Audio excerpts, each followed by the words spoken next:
పరిశుద్ధుడు, మహాగణుడు, మహోన్నతుడు, మహిమ కలిగిన దేవా, ప్రారంభ ప్రార్థన మొదలుకుని పాటల ద్వారా ఆరాధన కార్యక్రమాన్ని బట్టి చెప్పబడిన సాక్ష్యముల ద్వారా మీ నామానికి మహిమ తెచ్చుకున్నారు. ఆయా ఈ సమయంలో వాక్యపాద సన్నిధికి వచ్చాం. ప్రభు, నాతోను మాతోను మా అందరితో మీరు మాట్లాడమని యేసయ్య నామములో అడిగి వేడుకొనుచున్నాము తండ్రి, ఆమేన్. అందరికీ వందనాలండి. అందరికీ వందనాలు. God bless. మీ పక్క వాళ్ళకు కూడా షేక్ హ్యాండ్ ఇచ్చి వందనాలు, దేవుడు మిమ్మల్ని దీవించును గాక అని చెప్పండి. నవ్వుతో చెప్పండి. కొంచెం ఎంత కోపంగా ఉన్నా క్రింద కూర్చోలేని వారు ఎవరైనా ఉంటే ఇబ్బంది పడొద్దు.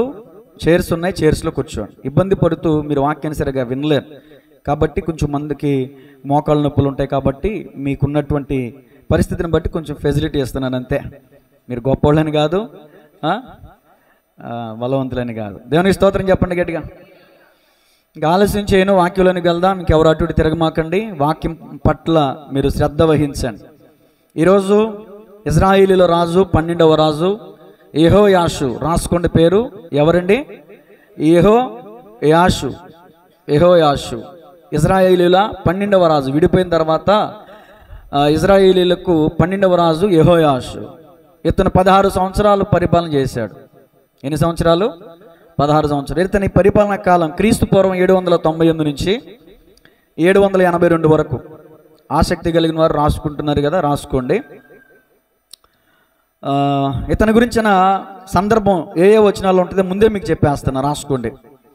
రాజుల 2వ గ్రంథం 13వ అధ్యాయం 10 నుంచి 25 వచనాలు. రాజుల 2వ గ్రంథం 13వ అధ్యాయం 10 నుంచి 25 వచనాలు. ఇంకా ఈ రిఫరెన్స్లే తీపిస్తాను నేను, ఇంకా వేరే విషయాలు కూడా తీస్తాను అనుకోండి. ఇతని గురించి ఈ వచనాల్లోనే ఉంటాయి. 2వ రాజుల గ్రంథం 14వ అధ్యాయం 8 నుంచి 16 వచనాలు. ఇది నేను వివరించను. ఆల్రెడీ అమజ్యా గురించి చెప్పినప్పుడు యోధా రాజైన అమజ్యా, ఇజ్రాయేల్ రాజైన యెహోయాషుకి జరిగిన యుద్ధాన్ని ఆల్రెడీ అమజ్యా గురించిన వీడియోలో ఉంటుంది, మీరు వినొచ్చు. అందుకని ఇప్పుడు నేను చెప్పిన రెఫరెన్స్ని వివరించను. 2వ రాజులు 14వ అధ్యాయం 8వ అధ్యాయం 8 నుంచి 16 వచనాల్లోను, అలాగే దినవృత్తాంతంలో 2వ గ్రంథం 25వ అధ్యాయం 15 నుంచి 24 వచనాల్లోనూ ఒకే సందర్భం ఉంటుంది. యోధా రాజుకి ఇజ్రాయేల్ రాజుకి జరిగిన యుద్ధం. 2వ రాజులు 14, 2వ దినవృత్తాంతములు 25. ఈ 2 విషయాలు కూడా నేను చెప్పదలుచుకోలేదు, ఆల్రెడీ చెప్పేశాను కాబట్టి. ఇప్పుడు 2వ రాజులు 13వ అధ్యాయం 10 నుంచి మాత్రమే మనం కొన్ని విషయాలను ధ్యానం చేద్దాం. అసలు యెహోయాషుని బట్టి మనం ఏం నేర్చుకోవాలి? నేను ప్రతి వారం చెప్తాను, ఈ సంగతులు దృష్టాంతములుగా వారికి సంభవించి యుగాంతమందున్న మనకు బుద్ధి కలగడానికే ఈ సంగతులు రాయబడ్డాయి. ఒక వ్యక్తి గురించి ఒక చరిత్ర మనం తెలుసుకుంటున్నామంటే ఏదో విన్నామా, వచ్చామా, వెళ్ళామా అన్నట్టు కాదు. ఆ విన్న సబ్జెక్టుని బట్టి మనం ఏం నేర్చుకోవాలి? ఆ వ్యక్తిలాగా జీవించాలా, జీవించకూడదా? ఆ వ్యక్తిలో ఉన్న బెస్ట్ క్వాలిఫికేషన్ ఏంటి, లేదా మైనస్ ఏంటి, ఇవన్నీ తెలుసుకోవాలి మనం. యెహోయాషు జీవిత చరిత్రను తెలుసుకుంటూ ఆ చరిత్ర ద్వారా మన జీవితాలకి అన్వయించుకుంటూ మనల్ని మనం సరి చేసుకుని ముందుకు వెళ్ళటమే దేవుని చిత్తం. దేవునికి స్తోత్రం కలుగునుగా. అంతేగాని ఆ జరిగిపోయిన చరిత్రలు ఎందుకు చెప్తున్నారు, మీరు స్వస్థతల గురించి చెప్పరేంటి, అద్భుతాల గురించి చెప్పరేంటి అని అంటారా? మీకు స్వస్థతల గురించి, అద్భుతాల గురించి వాక్యం కావాలా? సత్యం గురించి వాక్యం కావాలా? సత్యమే కావాలిగా. ఇప్పుడు స్వస్థత పొందుకున్నాం, రేపు మళ్ళీ అనారోగ్యం రాదా? వస్తుంది. ఇప్పుడు లాజరు చనిపోయాడండి, రోగంతో చనిపోయాడుగా. ఎక్కడికి వెళ్ళాడు? రోగంతో చనిపోయిన లాజరు ఎక్కడికి వెళ్ళాడు? పరదేశికి వెళ్ళాడు. ఆరోగ్యంతో చచ్చిపోయిన ధనవంతుడు ఎక్కడికి వెళ్ళాడు? ఇక్కడ ఆరోగ్యం ప్రాముఖ్యం కాదు, అర్థమవుతుందండి? ఆరోగ్యం ప్రాముఖ్యం కాదు. నేను అంటాను, రోగంతో చనిపోయినా పర్లేదు, కానీ పాపంతో చనిపోతే పాతాళానికి వెళ్ళిపోతాం. మన పాపాన్ని పరిహరించుకోవడానికి, పాపం నుంచి విడుదల పొందడానికే వాక్యం. దేవుని వాక్యం అనగా దేవుడే. దేవునికి స్తోత్రం కలుగునుగా. మంచిది, వాక్య ధ్యానాంశంలోనికి వెళ్దాం. తీయండి అందరూ కూడా. 13వ అధ్యాయం 319వ పేజీ తీసారు అందరూ కూడా. 13వ అధ్యాయం 10 నుంచి కొన్ని విషయాలు నేను చదువుతాను, ఆలకించాను. యూదా రాజైన యోవాషు ఏలుబడిలో 37వ సంవత్సరమందు యెహోయాజు కుమారుడైన యెహోయాషు షోమ్రోన్లో ఇజ్రాయేలు నేలను ఆరంభించి 16 సంవత్సరములు ఏలిను. ఇతడును ఇజ్రాయేలు వారు పాపం చేయుటకు కారకుడగు నెబాతు కుమారుడైన యెరోబాము చేసిన పాపములను విడువక వాటిని అనుసరించుచు యెహోవా దృష్టికి చెడుతనము జరిగించెను. యెహోయాషు చేసిన ఇతర కార్యములను గూర్చి, అతడు చేసిన దాని అంతటిని గూర్చి యోధా రాజైన అమజ్యాతో యుద్ధము చేయనప్పుడు మీకు ఇచ్చాను కదా ఫ్రెండ్స్, అతడు కనపరిచిన పరాక్రమమును గూర్చి ఇజ్రాయేలు రాజుల వృత్తాంతముల గ్రంథమందు రాయబడి ఉన్నది. యెహోయాషు తన పితరులతో కూడా నిద్రించిన తర్వాత యరొబాము అతని సింహాసనం ముందు ఆసీనుడాయను. యెహోయాషు షోమ్రోనులో ఇజ్రాయేలు రాజుల సమాధి యందు పాతి పెట్టబడిను. అంతే, అయిపోయింది ఇతని చాప్టర్. నేను గత వారం కూడా 2 వారాల కింద చెప్పాను, ఇజ్రాయేలు రాజులందరి గురించి, ఇంకా మిగిలిన రాజులందరి గురించి ఇదే వచనం ఎక్కువగా ఉంటుంది. ఇజ్రాయేలు వారు పాపం చేయుటకు కారకుడైన నెబాతు కుమారుడైన యరొబాము పాప క్రియలను అనుసరించుచు వచ్చెను. ఇదే మాట అందరికీ ఆపాదించడం జరిగింది. అనుసరించుచు, విడువక, దుష్టక్రియలు, చెడుతనం, ఇలా ఒక్కొక్క రాజు గురించి ఒక్కొక్క పదాన్ని తీసుకున్నాను. ఇప్పుడు ఈ రాజు గురించి రాయబడినటువంటి ఈ సందర్భంలో దేవుడు నాకు ఇచ్చినటువంటి కృప ద్వారా ఒక వచనాన్ని తీసుకుంటున్నా. ఈ పారాగ్రాఫ్లో, ఈ మొదటి మాటలో ఏ వచనంలో ఏ పారాగ్రాఫ్ తీసుకుంటున్నానంటే చూడండి, 11వ వచనం ఆఖరి మాట, యెహోవా దృష్టికి చెడుతనం జరిగించెను. యెహోవా దృష్టికి అనే మాట నోట్ చేసుకోండి, దాని కింద అండర్లైన్ చేసుకోండి. యెహోవా దృష్టికి. ఇప్పుడు మొట్టమొదటి మాట రాసుకోండి, నేను 4 మాటలు చెప్తాను. మొట్టమొదటి మాట ఏంటంటే, యెహోవా దృష్టికి చెడుతనం జరిగించిన యెహోయాషు. ఇది మాట నా వెనకాల చెప్పండి. యెహోవా దృష్టికి చెడుతనము జరిగించిన యెహోయాషు. అది యెహోవా దృష్టి. అసలు ధర్మశాస్త్రం ఏం చెప్తుంది? ఎవరైనా ఒక వ్యక్తి రాజు అయినప్పుడు ఆ రాజు ధర్మశాస్త్ర ప్రతిని ఒకటి దగ్గర పెట్టుకుని అతడు కుడి ఎడమలకు తొలగిపోకుండా ఉండినట్లు ప్రతి దినము ఆ ధర్మశాస్త్ర గ్రంథమును చదువుచుండవలెనని గత వారం కూడా నేను మీకు తీసి ద్వితీయోపదేశ కాండములోంచి చదివి వినిపించాను. ధర్మశాస్త్ర ప్రతి, ఇప్పుడు ప్రతి పెట్టుకోవాల్సిన పని లేదు, ప్రతి ఒక్కరి దగ్గర ధర్మశాస్త్రం ఉంది. బైబిల్ గ్రంథం ఉందా? అందరూ చూపించండి ఒకసారి, అందరూ పైకెత్తి చూపించండి. బైబిల్ గ్రంథం అందరి దగ్గర ఉందిగా? దేవునికి స్తోత్రం. ఈ బైబిల్ మీ చేతుల్లోకి రావడానికి గల కారకుడు ఎవరో తెలుసా? Martin Luther. మునుపు ఆర్సిఎం, రోమన్ క్యాథలిక్, ఎవరో సౌండ్ చేస్తున్నారు చేమాక. వాళ్ళు ఫాదర్స్, పాస్టర్ గారి దగ్గర బైబిల్ ఉండేది, ఇంకా అందరి దగ్గర బైబిల్ ఉండేది కాదు. వాళ్ళు ఏం చెప్తే అదే సత్యం, వాళ్ళు ఏది చెప్తే అదే నిజం, వాళ్ళు ఏం చెప్తే అదే వేదవాక్కు. ఇలా కాదు, ప్రతి ఒక్కరి చేతుల్లోనికి బైబిల్ రావాలి అని సంఘ సంస్కరణ చేసినటువంటి వ్యక్తి మార్టిన్ లూథర్. ఆయన చేసినటువంటి సంఘ సంస్కరణ ద్వారా, ఆయన చేసిన కృషి ద్వారా ఈ రోజున మన అందరి చేతుల్లోనికి బైబిల్ రావడానికి కారణమైంది మార్టిన్ లూథర్ గారిని బట్టి ఒకసారి గట్టిగా చప్పట్లు కొడుతుంది అని మనం మహింపరుద్దాం. మహోన్నతుడైనటువంటి దేవుని వాక్కు. బిలాము గురించిన విషయాల్లో సందర్భంలో ఈ మాట ఉంటుంది. మహోన్నతుడైన దేవుని వాక్కు, విద్య నెరిగిన వాణ్ణి వాక్కు, మహోన్నతుడైన దేవుని వాక్కు, ఆయన నోటి వాక్కు, ఆయన సెలవిచ్చిన ధర్మశాస్త్ర గ్రంథ వాక్కులు మీ చేతుల్లోకి ఇవ్వబడ్డాయంటే మీరు ఎంతో ధన్యులు. దేవునికి స్తోత్రం కలుగునుగా. ఈ గ్రంథాన్ని మీరు నిర్లక్ష్యం చేయకుండా ప్రతిరోజు చదవాలి. ఈ బైబిల్ గ్రంథంలో రాయబడిన విషయాలను చదివిన వాడును, విన్నవాడును, వాటిని విని గైకొని వాటి ప్రకారం నడుచుకుని వాడును ఉందా లేదా? బైబిల్లో మీరే చెప్పేస్తున్నారు, మీరే కంప్లీట్ చేసేస్తున్నారు. ప్రతిరోజు చదవాలి. దేవుని వాక్యాన్ని చదువుట ద్వారా, వినుట ద్వారా దేవుని చిత్తాన్ని మీరు తెలుసుకోగలుగుతారు. దేవునికి స్తోత్రం కలుగునుగా. సరే, మంచిది. ఇప్పుడు మన సబ్జెక్ట్ ఏంటంటే యెహోవా దృష్టి. అందరూ చెప్పండి, యెహోవా దృష్టి. ఈ రోజున చాలామంది మోసాలు చేసేవారు, అన్యాయం చేసేవారు, తప్పులు చేసేవారు, పొరపాట్లు చేసేవారు. మా నాన్నకి తెలియకుండా భలే నేను తప్పులు చేస్తున్నానులే, మా ఆయనకి తెలియకుండా భలే నేను మా ఆయన్ని మోసం చేస్తున్నానులే, మా అత్తకి తెలియకుండా మా అత్తకి నేను భలే బురిడి పెట్టిచ్చేస్తున్నానులే, మా అత్త కళ్ళు భలే కప్పేశానులే. ఇలా చాలామంది తల్లిదండ్రుల కళ్ళు కప్పేసి పిల్లలు, భర్త కళ్ళు కప్పేసి భార్య, భార్య కళ్ళు కప్పేసి భర్త, అన్నదమ్ములకు కళ్ళు కప్పేసి అక్క చెల్లెములు, ఇలా ఒకరికొకరు అనేక మంది. ఏమండి? Okay, thank you. దేవునికి స్తోత్రం చెప్పండి గట్టిగా.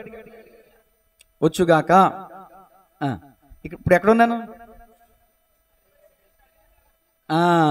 అది ఎవరికి వాళ్ళ భలే కళ్ళు కప్పేసా అనుకుంటున్నటువంటి వారికి ఈరోజు కరెంటు షాకు తగిలే మాట ఏంటో తెలుసా? దేవుని కళ్ళు కప్పలేరుగా. కప్పగలరా? ఒకడు బండి రిపేర్ వచ్చిందండి, బండి దగ్గర అటు తిరిగి పర్సు పడిపోయింది. వాడు చూసుకోవాలా, బండి ఇంకా చూసుకుంటున్నాడు. ఆ పక్కనే దారిలో వెళ్ళేటటువంటి అతనికి పర్సు కనిపించింది. అబ్బా పర్సు అని ఇలా తీసుకుని ఇలా కళ్ళగద్దుకున్నాడు. ఇలా కళ్ళగద్దుకునే లోపు డైరెక్ట్గా ఏం కనిపించింది అంటే సీసీ కెమెరా కనిపించింది. ఏం కనిపించింది? సీసీ కెమెరా ఆహా చూస్తున్నావా, నీకు దండం అని అక్కడ పడేసి, సార్ మీ పర్సు అడిపోయింది సార్.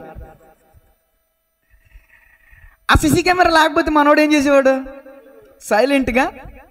ఏమంటే బటన్ సైజులో ఉన్న సీసీ కెమెరా నుంచి మానవుడు తప్పించుకోలేకపోతున్నాడు కదా, దేవుని కనుదృష్టి నుంచి మనం ఎలా తప్పించుకుంటామండి? కాబట్టి వాళ్ళని మోసం చేస్తున్నాను, వీళ్ళని మోసం చేస్తున్నాను, వీళ్ళకి తెలియకుండా వాళ్ళకి తెలియకుండా వీళ్ళకి. ఈ రోజున ఒక్క ప్రేమికురాలు ఉందండి, ఆ ప్రేమికురాలికి ఎంతమంది ప్రేమికులో ఎంతమంది భర్తలో. వాళ్ళని గురించి టీవీలో న్యూస్ వేస్తూ ఒక పదాన్ని ఉచ్చరించారండి. ఆ పదం విన్నప్పుడల్లా భలే విచిత్రంగా ఉంటుంది. ఏంటో తెలుసా? నిత్య పెళ్లి కూతురు. ఇదేంటి అంటే నెలకొక పెళ్ళి, నెలకొక ఇల్లు తగలెట్టేస్తుంది. ఇంకొకడు ఉన్నాడు, ఆడు నిత్య పెళ్ళి కొడుకంట. అంటే ఎన్ని రోజుల్లో అమ్మాయిని పడేస్తున్నాడో, ఎన్ని రోజుల్లో అబ్బాయిని పడేస్తున్నారో, ఎప్పుడు నమ్మకం పుట్టించుకుంటున్నారో, ఎప్పుడు ఆ ఇంట్లోకి వెళ్తున్నారో, ఎప్పుడు ధన బంగారాలు మూట కట్టేస్తున్నారో, ఎప్పుడు ఎస్కేప్ అయిపోతున్నారో, ఎప్పుడు ఇంకో జిల్లాకి ఎస్కేప్ అయిపోతారో, ఇంకొక జిల్లాలో ఇంకొకరిని ఎప్పుడు పట్టేసుకుంటున్నారో అసలు ఏం అర్థం కావట్లా. సరే, ఎవరు ఎంతమంది కళ్ళు కప్పేసి మీరు ఎన్ని మోసాలు చేసినా, ఎన్ని అన్యాయాలు చేసినా, ఈ రోజున ఈ వచనం మనకు నేర్పిస్తుంది ఏంటి తెలుసా? యెహోవా దృష్టి నుంచి ఎవరో తప్పించుకోలేరు నాయనా. దేవునికి స్తోత్రం. యెహోవా దృష్టి ఎదుట నువ్వు ఎలా ప్రవర్తించాలని ధర్మశాస్త్రం చెప్తుందో తెలుసా? తీయండి, నిర్గమకాండం 15:26. నీ దేవుడైన యెహోవా వాక్కును శ్రద్ధగా విని ఆయన దృష్టికి న్యాయమైనది చేసి, ఆయన ఆజ్ఞలకు చాలండి, ఇంక అక్కడితో చాలు, మనకి కావాల్సిన పాయింట్ వచ్చింది. ఆయన దృష్టికి ఏం చేయాలంట? న్యాయమైనది చేయాలంట. ఆయన దృష్టికి మీరు ఇప్పుడు న్యాయం చేస్తున్నారా, అన్యాయం చేస్తున్నారా?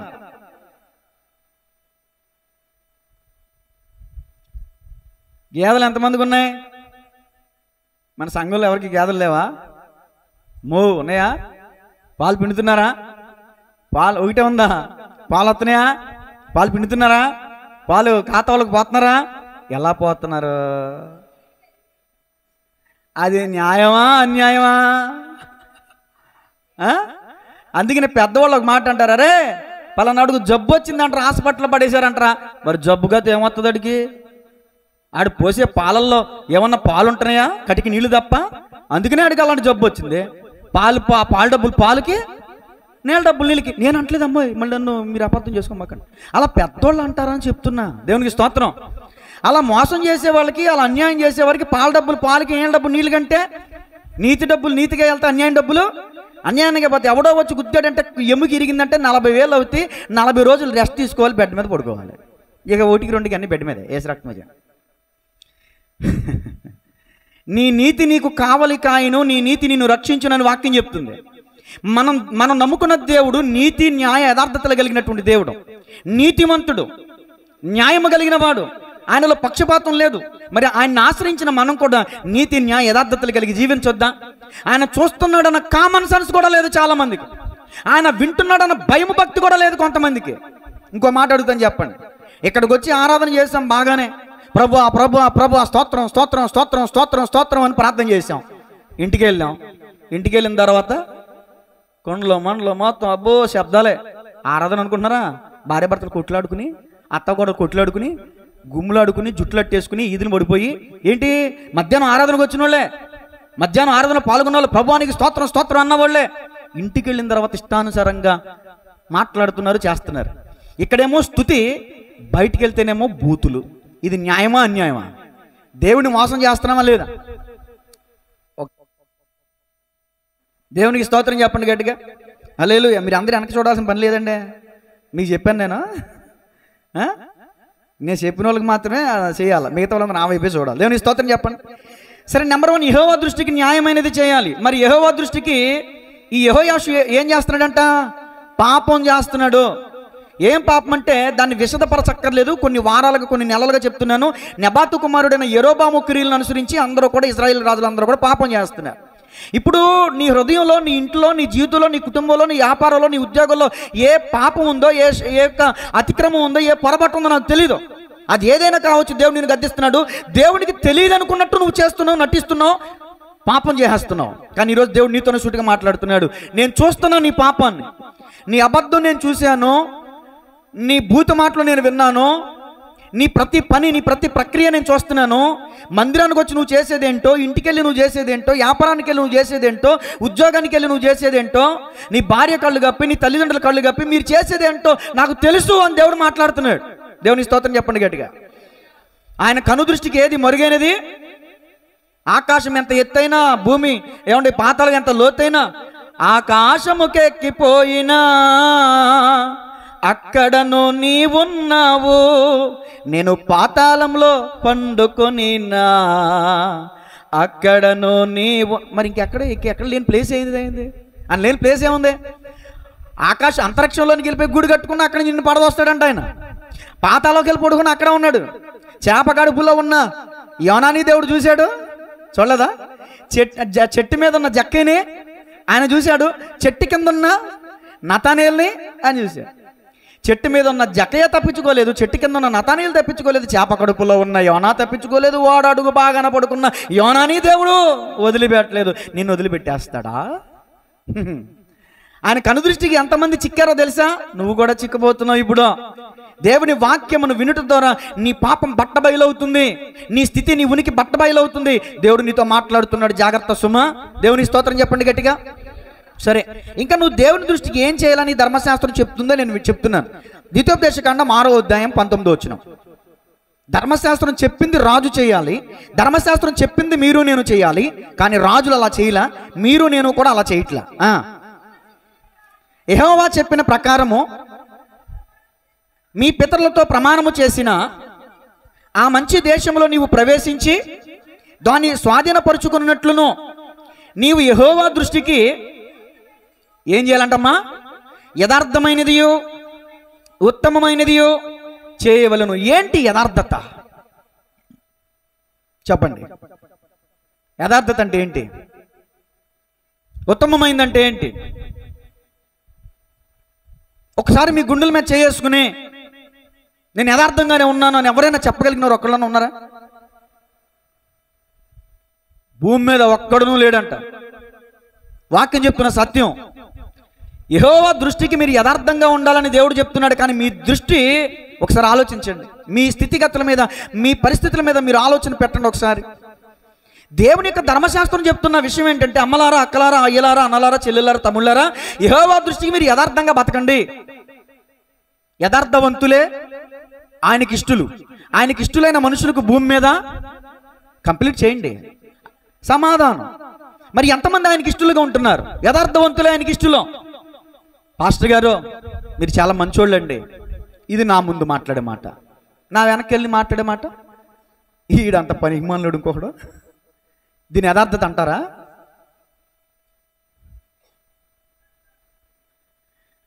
మాట్లాడే మాటలో యథార్థత లేదు, చూసే చూపులో యథార్థత లేదు, వినే మాటలో యథార్థత లేదు, చేసే పనిలో యథార్థత లేదు, చేసే ఉద్యోగంలో యథార్థత లేదు. యథార్థవంతుల ప్రార్థన ఆయనకు ఆనందకరమని వాక్యం చెప్తుంది. నువ్వేమో జీవితంలో చూస్తే అసలు ఏ సమంతాన్ని ఉన్న యథార్థత లేదు నీలో. దేవుడు యథార్థతను కోరుకుంటున్నాడు. ఒక ఎగ్జాంపుల్ చెప్తాను వినండి. ఒక భార్య ఉంది, ఫర్ ఎగ్జాంపుల్ మా చెల్లెమ్మ ఉంది, స్వాతి అండి. మీ ఆయన గారు ఎవరితో మాట్లాడుతూ ఊరుకుంటామా? ఆ అమ్మాయి ఆలోచన తెలుసా? మా ఆయన నాతోనే మాట్లాడాలి, మా ఆయన నాతోనే నవ్వుకోవాలి, నాతోనే మంచిగా ఉండాలి, ఇంకెవరితో సరసాలాడడం, ఇంకెవరితో మాట్లాడడం, ఇంకెవరితో కన్నెర చేసిందంటే మామూలుగా ఉండదేగా. చూడడానికి ఏదో సన్నగా ఉంది కానీ కరెంట్ తేగే, దేవునికి స్తోత్రం, మామూలుగా ఉండదు. మరి ఆమె తన భర్త తన ఎడలు అంత యథార్థంగా ఉండాలని కోరుకుంటున్నప్పుడు దేవుడు కోరుకోడా నువ్వు తన పట్ల యథార్థంగా ఉండాలని? అలాగే భర్త కూడా తన భార్య ఎవరితోనో ఏకైకలు పక్కపక్కలు ఆడుతుంది అనుకో అంటాడు. ఇది కూడా బుద్ధుడు లాగిపెట్టాడు, కొడతాడు. ఏంటే ఏకైకలు పక్కపక్కలు ఏంటే? నవ్వితే నాతోనే నవ్వాలి, నవ్వితే నాతోనే మాట్లాడాలి. ఉంటుందో ఉండదు భర్తకి? భర్త ముందు ఏదైనా ఎవరైనా ఎక్సైకాలు చేశారండి, ఇంటికి వెళ్ళాక తాట తీసాడు భర్త. భర్తకు పుట్టు రోషం మహా రౌద్రము గలదే.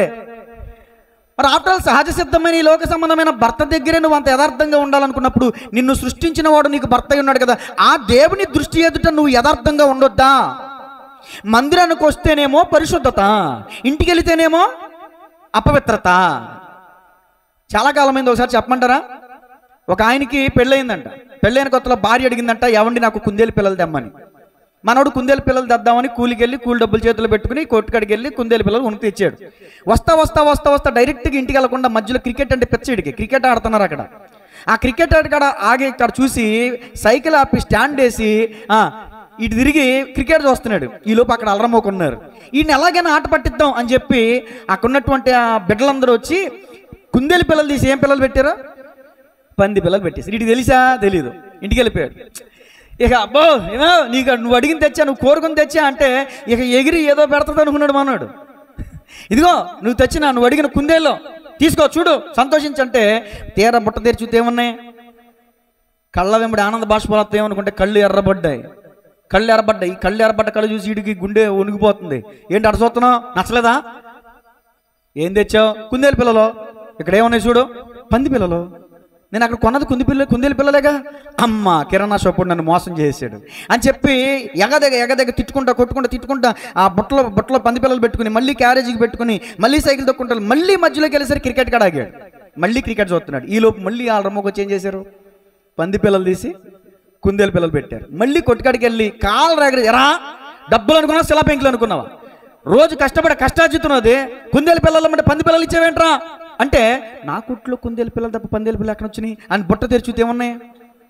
కుందేలు పిల్లలు. ఇంటికెళ్తే కొట్టుకెళ్తే ఇంటికెళ్తే మందిరానికి వస్తే కుందేలు పిల్లలు. ఇంటికెళ్తే మీరు అనుకున్నారు సుమా, నేను అనలేదు.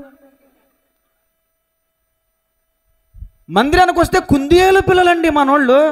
అబ్బే మారు మాట్లాడరు. అబ్బబ్బబ్బ బండ సందులో దూరిన కుందేలు పిల్లలే ఉంటారు. ఇంటికి వెళ్ళేసరికి పంది స్వభావం బయటపడుతుంది. పంది అబ్బబ్బబ్బ ఇంకేం చెప్పను పంది గురించి వివరణాత్మకంగా చెప్పడానికి. అదేమైనా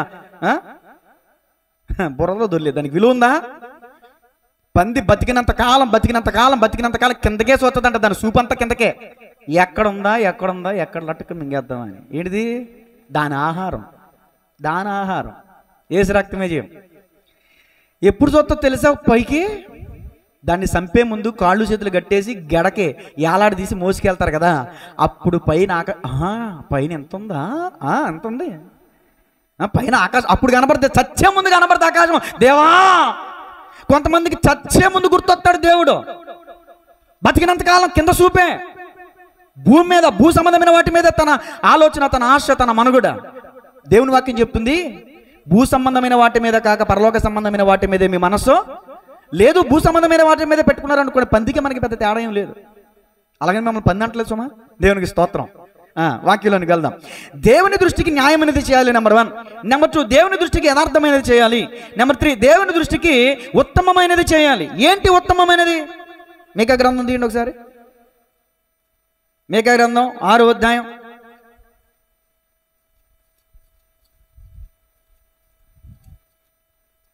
చూడండి, ఉత్తమమైనది అక్కడ ఉంటుంది ఒక మాట. మీకా గ్రంథం 6వ అధ్యాయం. మనుష్యుడా, 8వ వచనం, ఏది ఉత్తమమో అది నీకు తెలియజేయబడి ఉన్నది. న్యాయముగా నడుచుకొనుటయో, కనికరమును ప్రేమించుటయో, దేన మనసు కలిగి నీ దేవుని ఎదుట ప్రవర్తించుటయో, ఇంతే కదా యెహోవా నిన్ను అడుగుచున్నాడు. ఇది ఉత్తమమైందంటే. నెంబర్ 1 ఎలా నడుచుకోవాలంట? న్యాయంగా నడుచుకోవాలి. నెంబర్ 2 కనికరమును ప్రేమించాలి. నెంబర్ 3 దేన మనసు కలిగి ఉండాలి. దేన మనసు కలిగి నీ దేవుని ఎదుట ప్రవర్తన. ఇది ఉత్తమమైంది. నడుస్తున్నారా న్యాయంగా? ఉంటున్నారా కనికరంగా? ఉంటున్నారా దీనంగా? దీనులకు కలుగు దీవెనలన్నీ ఒకసారి ప్రసంగం చేశాను. 7 దీవెనలు. చాలా దీవెనలు ఉంటాయి. దీనులు భూమిని స్వతంత్రించుకుంటారంట. ఇలా ఒలుచుకుంటూ వెళ్తే ఒక్కొక్క మాట ఇచ్చుకుంటే ఒక్కొక్క ప్రసంగం అయిపోద్ది. దేవునికి స్తోత్రం కలుగునుగా. యెహోవా దృష్టికి నీవు న్యాయం అనేది చేయాలి. యెహోవా దృష్టికి యథార్థంగా నడుచుకోవాలి. యెహోవా దృష్టికి ఉత్తమమైనది చేయాలి. యెహోవా దృష్టికి ఉత్తమమైనది ఏంటంటే నీ జీవితంలో, నీ కుటుంబంలో, నీ దేహంలో కనికరం ఉండాలి. గర్వం ఉండకూడదు, అహంకారం ఉండకూడదు, పేట్రేగిపోకూడదు, నాకేంట్లే అన్నట్టు జీవించకూడదు. కాస్త అంతా ఎదిగే కొద్దీ ఒదిగి ఉండమన్నారు పెద్దలు. దేవునికి స్తోత్రం కలుగునుగా. ఎదుగు తప్పులేదు, ఎదిగే కొద్దీ ఒదుగుండు, అప్పుడు ఇంకా దీవించబడతావు. అంతేగాని నేను కాబట్టి ఇంత ఎదిగానని అహంకారం పూనుకున్నావా? పడిపోటుకు ముందు అహంకారం మనసు నడుచును. దేన మనసు కలిగి ఉండాలి, సాత్వికం కలిగి ఉండాలి. ఇదిగో మనం నమ్ముకున్నటువంటి దేవుడు సాత్వికుడు. ఇదిగో నీ రాజు సాత్వికుడును, దేన మనసు గలవాడును అయ్యుండి గాడిద పిల్ల ఎక్కి నీ ఎద్దకు జకర్యా 9:9 ఉందా లేదా? నీ రాజు సాత్వికుడు, నీ రాజు దేన మనసు కలిగిన వాడు. మరి నువ్వెలా ఉండాలి? యథా రాజా తద ప్రజ. రాజు ఎలా ఉంటాడో ప్రజలు అలాగే ఉంటారు. మరి మన రాజు దేన మనసు కలిగిన వాడు కదా, మరి మీరు దేన మనసు కలిగి ఉండొద్దా? దేవుడిని ఏం అడుగుతున్నాడు? ఇదే అడుగుతున్నాడు. కనికరం కలిగి ఉండండి అమ్మా, కఠినం కలిగి ఉండమాకండి అమ్మా, దేన మనసు కలిగి ఉండండి అమ్మా, కొంచెం గర్వంగా ప్రవర్తించమాకండి అమ్మా, అన్యాయంగా నడుచుకోమాకండి అమ్మా, న్యాయంగా నడుచుకోండి అమ్మా, మీరు ఏది విత్తుతారో అదే కోస్తారు తల్లి అని దేవుడు చెప్తా ఉన్నాడు. దేవునికి స్తోత్రం కలుగునుగా. చూడండి కీర్తన 11:4, 11వ కీర్తన 4వ వచనం. యెహోవా తన పరిశుద్ధ ఆలయములో ఉన్నాడు, యెహోవా సింహాసనము ఆకాశమందున్నది, ఆయన నరులను కన్నులారా చూచుచున్నాడు, తన కనుదృష్టి చేత ఆయన వారిని పరిశీలించుచున్నాడు. దేవునికి స్తోత్రం చెప్పండి గట్టిగా. ఎవరో చూడట్లేదులే అని కళ్ళు కప్పేసి ఒకవేళ నేను తప్పులు చేస్తానని అనుకుంటే గనక దేవుడు నీతోనే మాట్లాడుతున్నాడు. నరులందరినీ ఆయన పరిశీలిస్తున్నాడంట తన కనుదృష్టి చేత. దేవునికి స్తోత్రం చెప్పండి గట్టిగా. తప్పించుకొందువా దేవుని. మా అమ్మమ్మ గారు చాలా బాగా పాడతారు ఈ పాట, ఓల్డ్ సాంగ్స్ కదా, ఓల్డ్ ఈజ్ గోల్డ్. దేవునికి స్తోత్రం కలుగునుగా. దావీదే తప్పించుకోలేదు, ఆకానే తప్పించుకోలేదు, గెహాజీయే తప్పించుకోలేదు, ఇస్కరియోతు యోధానే తప్పించుకోలేదు. మీరు తప్పించుకుంటారా? ఏమండి, యేసయ్య వెనకాలే నడుస్తున్నాడు ఇస్కరియోతు యోధా. యేసయ్య నమ్మి ఫైనాన్షియల్ బాధ్యత ఎవరికి అప్పగించాడు? ఇస్కరియోతు యోధాకి అప్పగిస్తే యోధా తన దగ్గర ఉన్న సంచిలో వేయబడుతున్న ధనములో కొంత దొంగిలించుచు వచ్చాను. దేవునికి తెలియదా? యోహాను సువార్త 6:70 యేసు ప్రభువు వారు చెప్పారు, నేను 12 ఏర్పరచుకొనలేదా? అయితే మీలో ఒకడు సాతాను, దొంగ. దేవుడు చెప్పాడు లేదా? మనమైతే నలుగురిలో కడిగేస్తాం, ఆయన పేరు చెప్పాల, 12లో ఒకడు. ఆయన నీతి న్యాయ యథార్థతలు కలిగిన వాడు కాబట్టి పేరెట్టి చెప్పలాం. మీరు కూడా అంతే. ఎవరైనా తప్పు చేసినప్పుడు తెలిసిందనుకో, నలుగురిలో వాళ్ళని అవమానం చేయమాకండి, అవకాశం ఇవ్వండి. మారటానికి అవకాశం ఇచ్చాడు దేవుడు. అక్కడ ముద్దు పెట్టుకున్నప్పుడు కూడా నువ్వు చేయవచ్చినది చేయమన్నాడే కానీ మారు మాట మాట్లాడలా. దేవుని స్తోత్రం చెప్పండి. గెహాజీని దేవుడు చూచాడా లేదా? గెహాజీ ఎక్కడికి వెళ్ళావు? నేను ఎక్కడికి వెళ్ళలేదండి, ఇక్కడే ఉన్నాను. అబ్బా, నీవు నయమానుతో కలిసి నయమాను దగ్గర ధనబంగారాలు వస్త్రాలు తీసుకోవడానికి పరిగెడుతున్నప్పుడు నా మనసు నీతో కూడా రాలేదా? ప్రవక్త ఎక్కడో ధ్యానంలో ఉన్నాడులే అనుకున్నాడు పాపం. పాస్టర్ గారు ఎక్కడో మందిరంలో కూర్చుంటాడులే, ఇంట్లో తప్ప బయట విషయాలు ఏం తెలిస్తేలే పాస్టర్ గారికి, మనం బయట చేసే చేష్టలో ఏం తెలిస్తేలే పాస్టర్ గారికి అనుకుంటారు కొంతమంది. పాస్టర్ గారి దగ్గర ఒకలాగా, బయటికి వెళ్తే ఒకలాగా. సిగ్గుండాలి అలా బతికే వాళ్ళకి. మిమ్మల్ని అంటలేదండి, మీరు యథార్థవంతులు, నా ఆత్మీయ బిడ్డలు, ఉత్తములు. దేవునికి స్తోత్రం చెప్పండి. మీరు నా ముందు ఎలా ఉంటారో బయట కూడా అలాగే ఉంటారు, సంఘంలో ఎలా ఉంటారు ఇంటికి వెళ్ళక కూడా అలాగే ఉంటారు. మీకు నా 100,000,000 వందనాలు చెప్పరే. తిరిగి ఫిలమెంటలు రాలిపోయినట్టు ఉన్నాయేంటి అంటే అందరూ కూడా అలాంటి వాళ్ళేనా? అలాంటి కోపంకి చెందిన వాళ్ళేనా? నాకైతే తెలియదు. మరి దేవునికి స్తోత్రం. దేవుడు తన కన్ను ద్వారా పరిశీలిస్తున్నాడు. ఆయన కన్ను దృష్టి నుంచి ఎవరు తప్పించుకోలేరండి. దైవజనుడైన గెహాజీ తప్పించుకోలేదు, శిష్యుడైన ఇస్కరియోతు యోధా తప్పించుకోలేదు, ఇక దావీదు తన హృదయానుసారుడైన దావీదే తప్పించుకోలేదు. దావీదు ఏం చేసావు తెలుస్తుందా నీకు? నువ్వు రహస్యంగా పాపం చేసావు, పట్ట పగలే నీ భార్యని చేరువుకానికి అప్పగించేస్తున్నాడు దేవుడు. శిక్షించాడా లేదా దేవుడు? భక్తుడా, భక్తిహీనుడా, మంచోడా, చెడ్డోడా, అన్యుడా, దేవుడు నమ్ముకున్నాడా, నమ్ముకోలేదా, అవన్నీ పక్కన పెట్టండి. నరుడా కాదా? ప్రతి నరుణ్ణి దేవుడు పరిశీలిస్తున్నాడు. ఎవరి క్రియల చొప్పున వారికి దేవుడు జీతం ఇస్తున్నాడు. ఎవ్వరూ తప్పించుకోలేరు ఆయన కనుదృష్టి నుంచి. యెహోయాషు యెహోవా దృష్టి ఎదుట పాపం చేశాడు, నెబాతు కుమారుడైన యెరొబెయాము క్రియలను అనుసరించి. ఈరోజు నువ్వు దేవుని దృష్టికి ఎలా ఉన్నావు? 2 సందర్భాలు మీ ముందుంచి నేను 2 మాటలకు వెళ్ళిపోతాను. నెంబర్ 1, యెహోవా దృష్టికి సొదొమ గొమొర్రా ఎలా ఉందో చెప్పండి మీరు. సొదొమ గొమొర్రా ప్రాంతం ఉంది కదా, ఆ పట్టణం యొక్క స్థితి దేవుని దృష్టికి ఎలా అయింది? బహు చెడ్డది, బహు ఘోరం. ఈ సొదొమ గొమొర్రా యొక్క పాపం బహు ఘోరమైందంట. దేవుని దగ్గరికి చేరిందంట. సొదొమ గొమొర్రాల గురించిన వారి యొక్క ఉనికి. చిన్న పిల్లలు, బాలురు కూడా పాపం చేయడానికి పరిగెడుతున్నారంట. కర్ర పట్టుకుని తిరిగే ముసలోడు కూడా వ్యభిచారం చేయడానికి పరిగెడుతున్నాడంట. అలాంటి వ్యభిచార ప్రాంతం సొదొమ గొమొర్రా. యెహోవా దృష్టికి చూడండి, ఈ మాట చదవండి, ఆదికాండం 13:13 సొదొమ మనుషులు దుష్టులను, అదిగో యెహోవా దృష్టికి బహుపాపులనై ఉన్నారంట. మామూలు పాపులు కాదన్న వీళ్ళు. ఏం పాపులు? బహుపాపులంట. బహుపాపులు. యెహోవా దృష్టికి బహుపాపులైన వీరి మీదకి యెహోవా యొద్ద నుంచి ఏం వచ్చినాయి? మరి చెప్పరా? చెప్తే తప్పు చెప్తే కొడతానా తిడతానా? యెహోవా ఏం కురిపించాడండి ఆకాశం నుంచి? మరి చెప్పరే. యెహోవా దృష్టికి దుష్టులను బహుపాపులనైనటువంటి ఆ ప్రాంతం మీదకి యెహోవా సన్నిధి నుంచి ఉరుములు కాదు, మెరుపులు కాదు, అగ్ని గంధకములతో మంటలు వచ్చి కాల్చి తగలెట్టేసే మొత్తం. ఇప్పటికీ కూడా గడ్డి కూడా మొలవలేదంట ఆ ఏరియాలో. దేవునికి స్తోత్రం కలుగునుగా. ఇప్పటికీ బూడిద సాక్ష్యం చెప్తుంది. సొదొమ గొమొర్రా వలె పాపం చేస్తే బూడిదైపోతావు జాగ్రత్త, నీ పాపం నిన్ను పట్టుకుంటుంది జాగ్రత్త, నీ పాపం నిన్ను నాశనం చేస్తుంది జాగ్రత్త అని సొదొమ గొమొర్రా నేటికి మనకు ఒక సాక్ష్యంగా కనిపిస్తుంది. ఇంకొక వ్యక్తి చూడండి, ఆదికాండం 6:8 ఇతడు ఎలా ఉన్నాడు చూడండి. ఇప్పుడు మీరు ఎలా ఉన్నారు మిమ్మల్ని మీరు పరిశీలించుకోండి. అయితే నోవాహు యెహోవా దృష్టి యందు కృప పొందిన వాడైన. ఏం పొందాడమ్మా? మరి ఇప్పుడు యెహోవా దృష్టికి మీరు బహుపాపులుగా ఉండాలా, కృపను పొందుకున్న వారు ఉండాలా? అందరూ చెప్పండి. కృప రక్షిస్తుంది, కృప ఆదరిస్తుంది, కృప బలపరుస్తుంది, కృప దీవిస్తుంది, ఆశీర్వదిస్తుంది, అపాయములు ఉంటే కాపాడుతుంది. బహుపాపులు పాపం ఏం చేస్తుంది తెలుసా? మనిషిని పట్టుకుంటుంది ఏదో ఒక రోజు. మొదటి మాట ముగిస్తున్నాను. ఒకసారి మిమ్మల్ని మీరు పరిశీలించుకోండి. యెహోవా దృష్టికి దోషులై ఆ దుష్టులను పాపులైన సొదొమ గొమొర్రా వలె మీరున్నారా? యెహోవా దృష్టికి కృప పొందిన నోవాహులాగా మీరున్నారా? మిమ్మల్ని మీరు పరిశీలన చేసుకోండి. ఇప్పుడు నేను అడుగుతాను, చెప్పండి, నోవాహులాగా ఉంటారా, సొదొమ గొమొర్రాలా ఉంటారా? నోవాహు ఎలాంటి వాడు చెప్పండి? నీతిమంతుడు, యథార్థవంతుడు, దేవుని యందు భయభక్తులు కలిగిన వాడు, నిందారాయుడు. మరి అలా ఉంటారా మీరు? అలా ఉంటారా? వచ్చేవారం యేసు ప్రభుల వారు అంత గొప్పవాడు కాదు నేను. మీరు ఇప్పుడు ఇంటికి వెళ్ళిన తర్వాత నాకు తెలుసు, దేవుడు తన దూత ద్వారా చెప్పొచ్చు, దేవుడు నన్ను అభిషేకించి చెప్పొచ్చు, నాకు ప్రేరేపించి చెప్పొచ్చు. మీరు ఎక్కడెక్కడ ఏ తప్పులు చేశారు, ఎక్కడెక్కడ ఏ తప్పులు మాట్లాడారో, ఎక్కడ ఎవరి గురించి ఎవరి దగ్గర చెడుగా మాట్లాడారో, లేని మాట మాట్లాడారో, ఉన్న మాట తీసేసి లేని మాటలు కలిపేసి చెడిపేసి కొండాలు అబ్బబ్బబ్బబ్బబ్బ చెప్పారు, ఇవన్నీ నా దగ్గరకు వస్తాయి.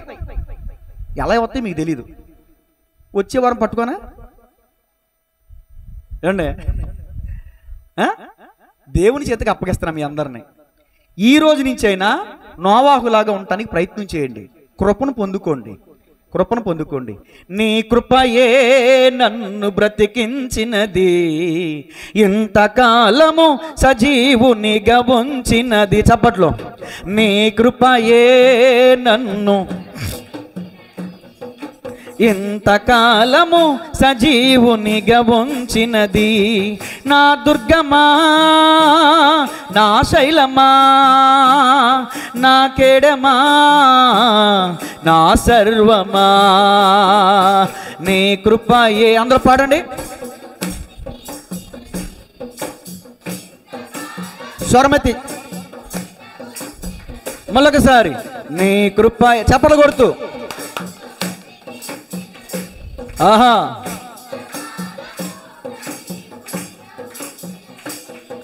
హల్లెలూయా. ఒక మాట ముగించాను. ఎన్ని మాటలు? ఇంకా ముచ్చటగా 3 మాటలు ఉన్నాయి. ఏమండి? 30 నిమిషాల్లో ముగించేస్తా. దేవునికి స్తోత్రం చెప్పండి. 2వ రాజుల గ్రంథం 13:14 వచ్చేయండి త్వరగా. అంతటా ఎలీషా మరణకరమైన. ఎక్కడికి వెళ్తున్నారు సార్? ఫోన్ వచ్చిందా? దేవునికి స్తోత్రం. లేగితే అలా పరుగు తీసేస్తాను మరి. అర్థమవుతుందా? దేవునికి స్తోత్రం చెప్పండి. చదవండి. అంతటా ఎలీషా మరణకరమైన రోగము చేత పీడితుడై ఉండగా ఇజ్రాయిలు రాజైన యెహోయాషు అతని యొద్దకు వచ్చి అతని చూచి కన్నీరు విడుచుచు, నా తండ్రి ఇజ్రాయిలు వారికి రథమును రౌతులను నీవే అని ఏడ్చును. సహోదరి గారికి ఒకసారి చప్పట్లు కొట్టిన గట్టిగా. అది చదివే స్పష్టత. దేవునికి స్తోత్రం. పొద్దున ఏమి తినిరానట్టు, 3 రోజులు ఉపవాసం ఉంటున్నట్టు, లోపల మాట లోపలే మీకే వినబడేలాగా, పక్కలో కూడా వినబడకుండా, అది వాక్యం చదివే విధానం. దేవునికి స్తోత్రం చెప్పండి గట్టిగా. హల్లెలూయా. ఇప్పుడు చదివే వాళ్ళందరూ కోపగించుకుని చదవటం మానేశారు. కానీ అమ్మా మీకు రోషం పట్టాలా అలా చెప్పినప్పుడు, అంతేగాని అయితే ఆవిడతోనే చదివించుకో, మేమన్నా చదవంలే. వేసి రక్తం వేసి అలా చేయకండి. తిట్టేటప్పుడు తిట్టాలి, పొగడాలి, గిల్లేటప్పుడు వెళ్ళాలి. తండ్రి చేసే పని అది. దేవునికి స్తోత్రం చెప్పండి. ఇప్పుడు ఎక్కడున్నావు? 14వ వచనంలో ఉన్నాం, చెప్పరే. 14వ వచనంలో ఎలీషా మరణకరమైన రోగం కలిగి ఉన్నాడు. మరణకరమైన రోగం కలిగి ఉన్నటువంటి ఎలీషాని చూడడానికి వచ్చాడు ఒక వ్యక్తి. ఆ వ్యక్తి ఎవరండి? యెహోయాషు. ఇప్పుడు నా వైపు చూడండి, ఇంకా బైబిల్ ఎవరు తీయొద్దు. దొంగోళ్ళు అందరూ బయటపడిపోతారు. ఇప్పుడు సౌండ్ చేయకండి అమ్మా, దేవుని స్తోత్రం చెప్పండి గట్టిగా. ముందు ఎలీషా గురించి చెప్తాను. రెండో మాట రాసుకోండి, ఎలీషాను పరామర్శించిన యెహోయాషు. టైటిల్ రాసుకోండి. రెండో మాట, ఎలీషాను పరామర్శించిన యెహోయాషు. ఎలీషా గురించి చెప్తాను ముందు. ఎలీషా ఎన్ని అద్భుతాలు చేశాడు బైబిల్లో? అది చెప్పట్లో గట్టిగా. ఏలియా 7 అద్భుతాలు చేస్తే ఎలీషా 14 అద్భుతాలు చేశాడు. నీటిని మధురంగా మార్చాడు. నీళ్లు తాగి చచ్చిపోతుంటే ఆ జబ్బు నీటిని మంచి నీటిగా మార్చేశాడు. నేటికి కూడా అది సాక్ష్యంగా ఉంది. ఏడు సునేమీరాలు కుమారుని బతికించాడు. గొడ్డలి మునిగిపోతే కొమ్మను వేసి గొడ్డలి తేలిపజేశాడు. అలాగే ఆ ప్రవక్త శిష్యుని భార్య చచ్చిపోతే ఆమె వచ్చి ప్రార్థన పెడితే అక్కడ ప్రార్థన చేయగా అక్కడ నూనె కుండలో ఆశీర్వాదం, బహు ఆశీర్వాదం, బహు దీవెన. అలా చెప్పుకుంటూ వెళితే అద్భుతాల మీద అద్భుతాలు అద్భుతాలు అద్భుతాలు చేసినటువంటి ఎలీషా మరణకరమైన రోగం కలుగున్నాడు. కానీ అతని జీవితంలో అద్భుతం జరగలేదు. మాట్లాడకండి, నోట్ దిస్ పాయింట్. మీలో చాలా మంది మాట్లాడే మాటలు అన్యులు చాలా మంది మాట్లాడి తెలుసా?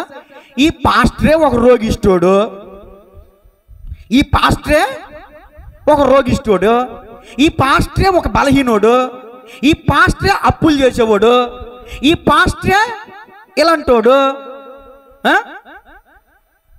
మనలేం ఉద్ధరిస్తాడు, మనలేం బలపరుస్తాడు, మనకేం ప్రార్థన చేస్తాడు అని అనుకున్నారా ఎవరన్నా?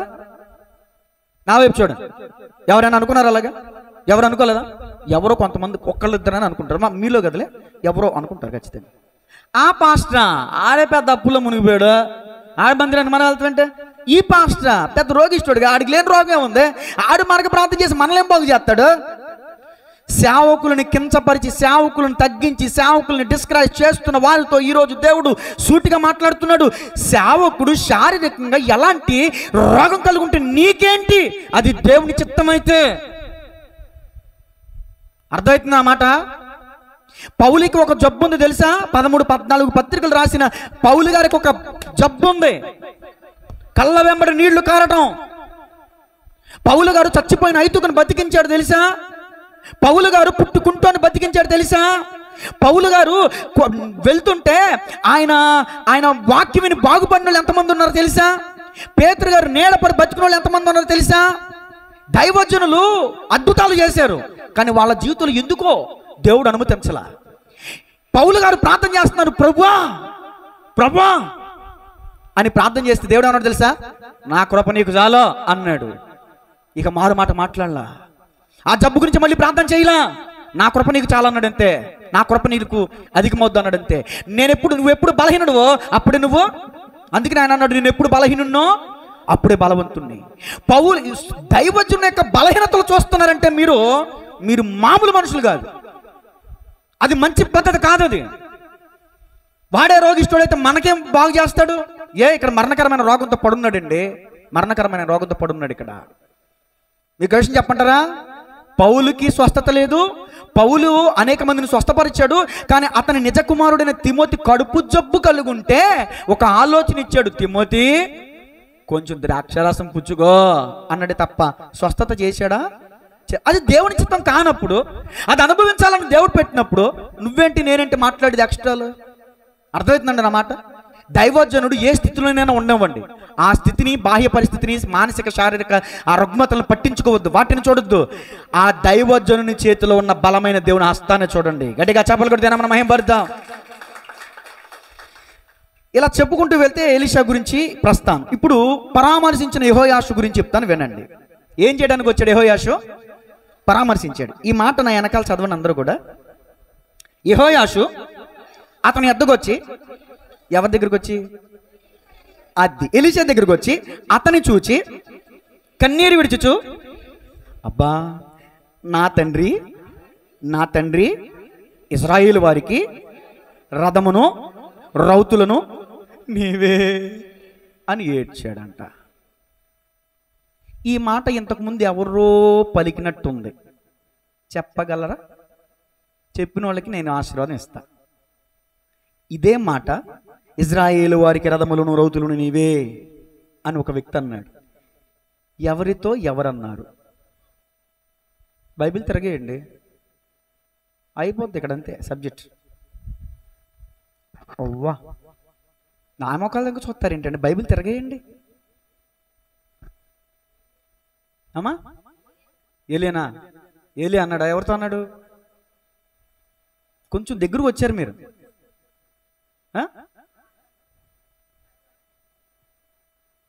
నా టైం అయిపోతుంది. ఏసు రక్తమే చెప్పమంటారా? గుర్తుపెట్టుకుంటారా? మరి క్లూ ఇస్తా. ఒక వ్యక్తి ఆరోహణం అయిపోతున్నప్పుడు మాట్లాడిన సందర్భం. ఏలియాని చూసి ఎవరన్నారు? ఏలియా చేతుల మీద నీళ్లు పోసిన వాళ్ళు ఎవరండి? మరి చెప్పరే, మీరు బైబిల్ చదవట్లేదండి రోజు? అమ్మో, ఏసు రక్తమే జయం. ఏలియా ఆరోహణం అయిపోతుంటే తండ్రి ఇజ్రాయేలు వారికి రథములను రౌతులను నీవే అని ఏడ్చాడు. ఎవరు? ఎలీషా. అలాంటి భక్తి గల దైవజనుని నోటి మాట వచ్చిన మాటను యెహోయాషు మాట్లాడుతున్నాడు ఏంటి అంటే, భక్తి కలిగిన వారి మాటలు కొన్ని సందర్భాలు భక్తిహీనులు కూడా మాట్లాడతారు. అలాంటి మాటలు భక్తిహీనులు మాట్లాడినంత మాత్రాన భక్తిహీనులు భక్తిపరులు అయిపోతారా? యేసు రక్తమే జయం. ఆ మాట ఎలీషాకు వర్తిస్తుంది. దేవుని భయభక్తులు కలిగిన వాడు కాబట్టి. యెహోయాషు దేవుని దృష్టి ఎదుట పాపం చేసిన వాడు, నెబాతు కుమారుడని యెరొబాము క్రియలను అనుసరించి జీవించిన వాడు, ఎక్కడ దేవుని సన్నిధికి వచ్చినాడు కాదు, ఎక్కడ ప్రార్థన చేసినాడు కాదు. దైవజనుడు మాత్రం కావాలి. ఎందుకు కావాలి నీకు దైవజనుడు? తప్పిపోయిన కుమారుడు ఉన్నాడు, తప్పిపోయిన కుమారుడికి తండ్రి వద్దు, కానీ ఏం కావాలి? చెప్పాలి గట్టిగా. తండ్రి వద్దు, ఏం కావాలి? ఆస్తి కావాలి. ఇతగాడికి యెహోయాషుకి దేవుడొద్దు, ఎవరు కావాలి? దైవజనుడు కావాలి. దైవజనుడు చేసే అద్భుతం, దైవజనుడు చేసే సూచక్రియలు కావాలి మనోడికి. మీలో చాలామంది పరామర్శించడానికి వెళ్తారు. రోగంలో ఉన్నవారిని, మంచంలో ఉన్నవారిని, పడిపోయిన వారిని లేవనెత్తడానికి, వారిని పరామర్శించడానికి, ఆదరించడానికి, ఇంకో 4 రాళ్ళు వేయడానికి, ఇంకా 4 అక్క నీకే రావాలా ఈ కష్టం అంటే పక్కింటి వాళ్ళకి రమ్మనా? వీళ్ళు విచిత్రంగా మాట్లాడతారండి పలకరింపుకి వెళ్ళినప్పుడా. ఎవరో దొరికినట్టు దేవుడు నీకే పెట్టాలి ఈ ముళ్ళు అంటే నీకు పెట్టొచ్చా? దేవునికి స్తోత్రం. ఇక్కడ యెహోయాషు ఎలీషాను చూసి ఏడ్చాడు. మీ ఇంటికి వచ్చి మిమ్మల్ని పలకరించిన వాళ్ళు చూడాలి జాగ్రత్తగా. మీరే ఇబ్బందులు ఉన్నారనుకోండి, మిమ్మల్ని ఎవరైనా పలకరించడానికి వచ్చారనుకోండి, మిమ్మల్ని చూసి చూడంగానే ఏడ్చారు అనుకోండి, వాళ్ళని చూసి మీరు అనుకుని మాట్లాడి చెప్పమంటారా? అయ్యో ఎంతో అపార్థం చేసుకుందని. చచ్చా, మా అక్కకి నేనంటే చాలా ఇష్టం. నన్ను చూడడానికి వచ్చింది, ఎవరు వచ్చినా రాకపోయాను. అక్కకి నేనంటే చాలా ఇష్టం, అబ్బే చాలా ఇష్టం. ఏడుపు చూసి, కన్నీళ్లు చూసి మోసపోతున్నావా? అలాగని అందరూ అలాంటి వాళ్ళు అనుకోమాకండమ్మో. మీకు రెఫరెన్స్ తీసి చూపిస్తా, తీయండి ఒక రెఫరెన్స్. పరామర్శించడానికి వెళ్ళే వాళ్ళ విధి విధానాలు దేవుని లేఖనం చెప్తుంది. కీర్తన 41:5. కీర్తన 41:41. అయితే నా శత్రువులు నా విషయమై చెడ్డ మాట్లాడుతున్నారంట. వాడు ఎప్పుడు చచ్చును, వాని పేరు ఎప్పుడు మాసిపోవును. ఎక్కడ చెప్పుకున్నారు ఈ మాటలు? బయట. అక్క వినబడిందా? ఎక్కడ? బయట చెప్పుకుంటున్నారు, బయట గుసగుసలాడుకుంటున్నారు. వీడు ఎప్పుడు చేస్తాడో, వీడికి ఎప్పుడు దినం చేస్తారో, ఎప్పుడు చేటలు పని చెట్టేస్తారో, ఎప్పుడు సెంబులు పని చేస్తారో బయట మాట్లాడుకుని తర్వాత చూడండి ఏమి ఎరగనట్టు. అద్దుగదు బయటేమో ఇలా చెప్పుకున్నారు, లోపలికి వస్తున్నాడంటే ఒకడు చోట వచ్చిన ఎడల వాడు అబద్ధమాడును, వాని హృదయమును పాపమును పోగు చేసుకొనుచున్నది. వాడు బయలు వెళ్ళి వీధిలో, అంటే ఆడు మంచం మీద ఉన్నాడు, వీళ్ళు పలకృత్తకి వెళ్ళారు. ఈ పలకృత్తకి వెళ్ళి మనసులో అనుకున్నవన్నీ వాళ్ళ దగ్గరికి అక్కనంట. ఎక్కడికి ఎక్కుతారు? వీళ్ళ దగ్గరికి మాత్రం వీళ్ళు అనుకున్నవన్నీ మనసులో దాచేసుకుని ఏం పర్లేదు, ఏం కంగారు లేదు, అబ్బే నువ్వు తగ్గిపోద్ది అనుకో, 4వ రోజు నడిచేస్తామనుకో, పై మాట బయటికి వెళ్ళి ఏం మాట్లాడతారు చూడండి. వాడు బయలు వెళ్ళి వీధిలో దాన్ని పలుకుచున్నాడు. ఏమని? 7వ వచనం. నన్ను ద్వేషించు వారందరూ కూడి నా మీద గుసగుసలాడుచున్నారు, నశింపజేయవలనని వారు నాకు కీడు చేయ ఆలోచించుచున్నారు. ఏమని మాట్లాడుకుంటారు చూడండి. అయ్యో పాపమే, భయంకరమైన రోగం పట్టుకుందని ఆదరణ లేదు, ప్రేమ లేదు, ఓదార్పు లేదు. కాచిన కన్నీళ్ళన్నీ మామూలు కన్నీళ్ళు కదా, అయ్యి దొంగ కన్నీళ్ళు. అవి ఏమనుకుంటున్నారంటే కుదరని రోగం వానికి సంభవించున్నది, వాడు ఈ పడక విడిచి తిరిగి లేవడని చెప్పుకొనుచున్నారు. వీళ్ళు ఎవరో కాదు. 9వ వచనం చూడండి. నేను నమ్ముకొనిన, అదిగో మనం నమ్ముకున్న మన స్నేహితులే. అబ్బే మనంటే చేయగలిగినోడే. నన్ను తన్నుటకై తన మడిమెనెత్తున, తన కాలునెత్తును. చాలండి, దేవుని స్తోత్రం చెప్పండి. అందుకని అమ్మలారా, అక్కలారా, చెల్లారా, అన్నలారా, తమ్ములారా, మీరు బాధలో ఉన్నారని ఎవరైనా మిమ్మల్ని పరామర్శించడానికి వచ్చినప్పుడు మీరు గనక వారి కన్నీళ్ళు గనక చూసి మోసపోతే నేనేం చేయలేను. అర్థమైందా? ఇలాంటి వాళ్ళు ఉంటారు. ఈ మాటలు ఎందుకు చెప్పానబ్బా? ఇప్పుడు యెహోయాషు వచ్చి ఎలీషాను చూసి ఏడుస్తున్నాడు. ఎందుకు ఏడుస్తున్నాడు? దైవజనుని పరిస్థితిని చూసా? దైవజనుడు లేవలేకపోతున్నాడే, లేవలేని స్థితిలో ఉన్నాడని చూసి ఏడుస్తున్నాడా? ఒకసారి ఇలాంటి సంఘంలో ఓ దైవజనుడు నిలబడి చెప్పాడంట, నేను దగ్గిన తుమ్మిన నా ఆత్మ బిడ్డలకి నేనంటే ప్రాణం, పడి పడి ఏడ్చి కన్నీరు విడిచి ప్రార్థన చేస్తారు దైవజనుని కోసం నా ఆత్మ బిడ్డలని చెప్పారంట. ఆ టైంలో జఫన్యా శాస్త్రి గారు బాగా ఆనందించారంట. అయ్యో, ఇలాంటి సంఘ బిడ్డలు నాకు లేరే అని అనుకున్నాడంట. కొంతకాలానికి ఆ దైవజనుడు చచ్చిపోతే, ఆ దైవజనుడు చనిపోయినప్పుడు ఎవరి గురించి అయితే ఆయన సాక్ష్యం చెప్పాడో ఆ ఆత్మీయ బిడ్డలు చేసిన విన్యాసాలు చూస్తే జఫన్యా గారికి దుఃఖం పుట్టుకొచ్చిందంట. ఆయన చెప్పిన సాక్ష్యమేమో ఆకాశం అంతా, కానీ చనిపోయిన తర్వాత, ఆ దైవజనుడు చనిపోయిన తర్వాత వాళ్ళు మాట్లాడుకునే మాటలన్నీ పనికిమాలిన మాటలు, పనికిమాలిన మాటలు, స్వచిత్తానుసరమైన మాటలు, వ్యర్థమైన మాటలు. ఆ దైవజనుడు పుట్టుడు దుఃఖం వచ్చిందంట. ఒక విశ్వాస గురించి చెప్పట్లా, మీరైనా నేనైనా ఎవరైనా మనకి బాధ కలిగితే యథార్థ హృదయంతో మనల్ని ఆదరించే దేవుడు ఒక్కడే, ఆయన యేసు ప్రభులు వారు. గట్టిగా చెప్పబడితే మనం మహిమపరుద్దాం. దేవునికి స్తోత్రం కలుగును గాక. చదవండి ఇప్పుడు. ఎక్కడుందో మనం? 41వ కీర్తన, క్షమించాలి 13వ అధ్యాయం, రాజుల 2వ గ్రంథం 13వ అధ్యాయం 14వ వచనం.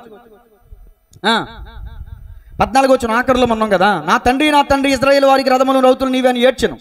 అప్పుడు 15వ వచనం చదవండి. అందుకు ఎలీషా ఏమనాలి? అందుకు ఎలీషా ఏమన్నా చెప్పండి. ఇప్పుడు రాజుగారు వచ్చి ఏడుస్తున్నారు, అయ్యో ఇలాంటి రోగం వచ్చిందని. కానీ అందుకు ఎలీషా ఏమనాలి? బాధపడ మాకు యెహోయాషు, బాధపడ మాకు, మనం ఏమైనా శాశ్వతమా? ఒకళ్ళు ముందు ఒకళ్ళు వెనక ఎప్పుడొకప్పుడు వెళ్ళిపోతాం అని అనాలి. కానీ ఏమంటున్నాడు? నీ వింటిని, నీ బాణములను తీసుకొనిమని అతనితో చెప్పగా అతడు వింటిని బాణములను తీసుకుని. ఎందుకని? ఇతను ఏడ్చింది ఎందుకని? ఇక్కడ దైవజనుడికి వచ్చిన రోగాన్ని బట్టి కాదు, నిష్ప్రయోజనమైన బాణాలు, నిర్విపయోగమైన బాణాలు, అపజయాలు వెంటాడుతున్నాయి. ఒక పక్క చుట్టూ చూస్తే శత్రు సైన్య సమూహము చుట్టుముట్టేశారు. ఇప్పుడు ఆ యుద్ధంలో నేను ఓడిపోవాల్సి ఉంటుంది. ఎలీషా అది మనసులో పెట్టుకుని పైకి ఏడవడానికి ప్రయత్నించాడు, ఏడుస్తున్నాడంట. అయ్యో నీకు ఇలాంటి రోగం వచ్చిందని. అందుకు ఎలీషా ఏమన్నాడు తెలుసా? నువ్వు ఏడిచేది నా కోసం కదగానే, నీ విలి చేతితో పట్టుకో, నీ బాణాలు తీసుకో, చేతిలో పెట్టుకో.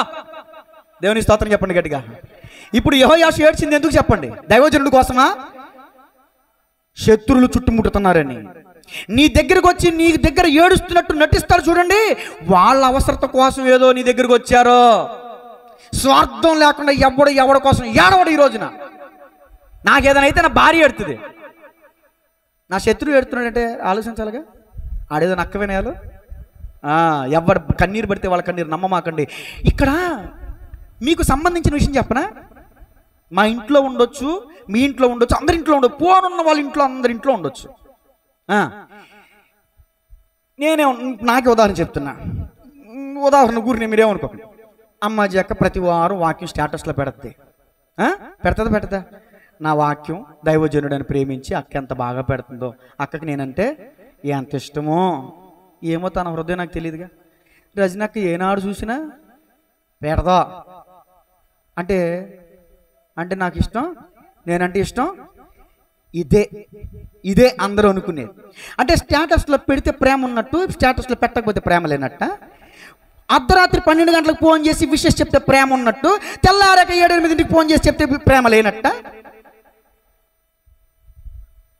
అర్థమవుతుందా? నటించాలంటే చాలా నటించవచ్చు, మోసపోమాకండి. అర్థమవుతుందా? ఇంకే రకంగా చెప్పను. దేవునికి స్తోత్రం. మన ముందు ప్రేమగా మాట్లాడుతున్నంత మాత్రాన వాళ్ళ హృదయంలో ప్రేమ ఉందంటే నమ్మశక్యం కాదు. ఇప్పుడు యెహోయాషు ఏడ్చింది ఎందుకంటే తన కోసం తాను ఏడ్చాడు. రా నువ్వు వచ్చి, అయ్యా ఎలీషా రాజా నా చుట్టూ శత్రులు ముట్టేశారు, ఇప్పుడు ఏం చేయాలి ప్రభు అని ఏడువు. పై మాటకి ఏమని ఎడుతున్నాడు? అయ్యో నీకు రోగం వచ్చిందా, మరణకరమైన పరిస్థితుల్లో ఉన్నావా, అయ్యో అని ఏడుస్తున్నాడు. పైన పట్టారం యేసు రక్తం విజయం అన్నీ మీకు తెలుసండి. సరే, ఇప్పుడు నేను చెప్తాను వినండి. ఇంతకుముందు ఒక మాట చెప్పాను, తప్పిపోయిన కుమారుడికి ఎవరు కావాలి? అసలు ఎన్ని రిఫరెన్స్లు ఉన్నాయి చెప్పమంటారా? చాలా విషయాలు ఉన్నాయి. దేవునికి స్తోత్రం. అంతా నేను ఆప్ చేసేస్తున్నాను, టక్కటక్క చెప్పేస్తాను, రాసేసుకోండి. ఇప్పుడు ఈ యెహోయాషుకి దైవజనుడు చేసే అద్భుతం కావాలి. దేవుడొద్దు. ఏనాడన్నా దేవుని సన్నిధికి వచ్చాడా? ప్రార్థన చేశాడా? వాక్యం చదివాడా? ధర్మశాస్త్రం చదివాడా? ధర్మశాస్త్రంగా జీవించాడా? నీతిగా బతికాడా? న్యాయంగా నడుచుకున్నాడా? దేన మనసు కలిగి ఉన్నాడా? కనికరం కలిగి ఉన్నాడా? కానీ ఇతనికి మాత్రం విజయం కావాలి. ఎలా వస్తుంది? అక్కడున్న దైవజనుని బట్టి విజయం వచ్చిందే కానీ ఎంతో కాలం విజయం నిలబడలా, కొంతకాలమే నిలబడింది. ఇప్పుడు చూడండి, ఇతను ఎవరో చెప్పనా? భక్తిహీనుడు. ప్రతిరోజు వాక్యం చదవకుండా, ప్రతిరోజు ప్రార్థన చేయకుండా, వేషధారణతో కూడిన భక్తి వేషం వారానికి ఒక్కసారి వచ్చి నువ్వు మందిరంలో కూర్చుని హాజరు వేయించుకుని వెళ్తున్నావంటే నీకు ఇతగాడికి పెద్ద తేడా ఏం లేదు. నువ్వు కూడా భక్తిహీనుడే. నీకు అద్భుతాలు కావాలి, ఆశ్చర్యకార్యాలు కావాలి, సూచక్రియలు కావాలి, దేవుడు వద్దు. దైవజనుడు కావాలి, దైవజనుడు చేసే అద్భుతాలు కావాలి, కానీ దేవుడు వద్దు. చాలా మంది అలాగే ఉన్నారండి, చాలా మంది ఇలాగే ఉన్నారు. చూడండి, ప్రసంగి 8:13 రాసుకొని చదవద్దు. భక్తిహీనుడు దేవుని సన్నిధికి తెగింపడంట. మనోడు భక్తిహీనుడు కాబట్టి ఏనాడు దేవుని సన్నిధికి వచ్చినాడు కాదు. దేవుని మందిరానికి రాడీడు. దేవుడు అద్భుతం చేయమని చూద్దాం, దేవుడు ఉంటే అద్భుతం చేయమని చూద్దాం. ఒరే, నువ్వు దేవుడిని నమ్మాలంటే నీకు అద్భుతం చేస్తేనే నువ్వు నమ్ముతావా? కొంతమంది అలాంటి మూర్ఖులు, వితండవాదులు ఉంటారు. సామెతల గ్రంథం 21:10 భక్తిహీనులు కీడు చేయకూడదురు. సామెతల గ్రంథం 11:8 భక్తిహీనులు బాధల పాలగుదురు. సామెతల గ్రంథం 3:33 భక్తిహీనుల ఇంటి మీదకి యెహోవా శాపం వచ్చును. కీర్తన 147:6 భక్తిహీనులను ఆయన నేల కూల్చును. భక్తిహీనులను ఆయన నేల కూల్చును. కీర్తన 119, 155 భక్తిహీనులు ఆయన కట్టడలను వెదకరంట, అందుకని రక్షణ వాళ్ళకి దూరంగా ఉంటదంట. యోబు గ్రంథం 20:4 దుష్టులకి విజయం కొద్ది కాలం మాత్రమే ఉండును. దుష్టులకి విజయం ఎంతకాలం ఉంటుందంట? కొద్ది కాలం మాత్రమే ఉంటుంది. రెండో మాట ముగిస్తున్నాను. ఇప్పుడు మూడో మాట చదువుతున్నాం రండి. రాజుల 2వ గ్రంథం 13:15 చదవండమ్మా.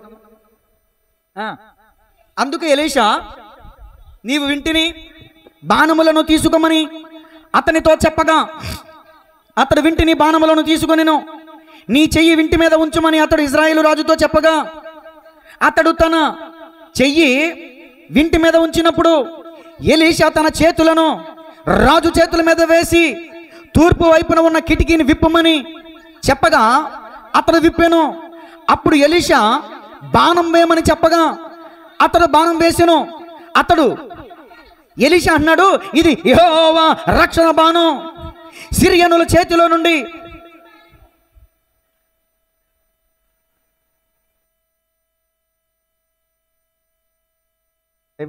దేవుని స్తోత్రం చెప్పండి గట్టిగా. రాగరాకొత్తే మళ్ళీ అనుకుంటాను, మరి ముంగేసాను. అర్థమవుతుందా? దేవుని స్తోత్రం చెప్పండి గట్టిగా. నేను ఎంత మంచి ఉన్నాను కదా, ఎక్కడున్నాను ఇప్పుడు?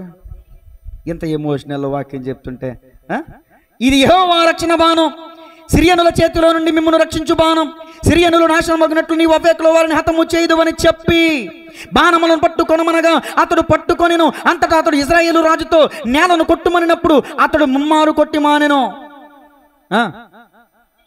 అందు నిమిత్తము దైవజనుడు అతని మీద కోపగించి, నీవు 5 మారులైనను 6 మారులైనను కొట్టిన యెడల సిరియనులను నాశనమగు వరకు నీవు వారిని హతము చేసి ఉందువు. అయితే ఇప్పుడు ముమ్మారు మాత్రమే సిరియనులను ఓడించేదామని చెప్పాము. చదివవలసిన వాక్య భాగం అయిపోయింది. 2 మాటలు మిగిలిని. 3వ మాట రాసుకోండి. ఎలీషా చేతులు యెహోయాషు చేతులను బలపరచుట. Note this point. 3వ పాయింట్, ఎలీషా చేతులు యెహోయాషు చేతులను బలపరచుట. ఇంకో మాట రాసుకోండి 3వ మాటలోనే, అభిషేకించబడిన హస్తం నిర్విపయోగమైన బాణముల మీద పడగా. అభిషేకించబడిన హస్తం. ఇప్పుడు నా వైపు చూడండి.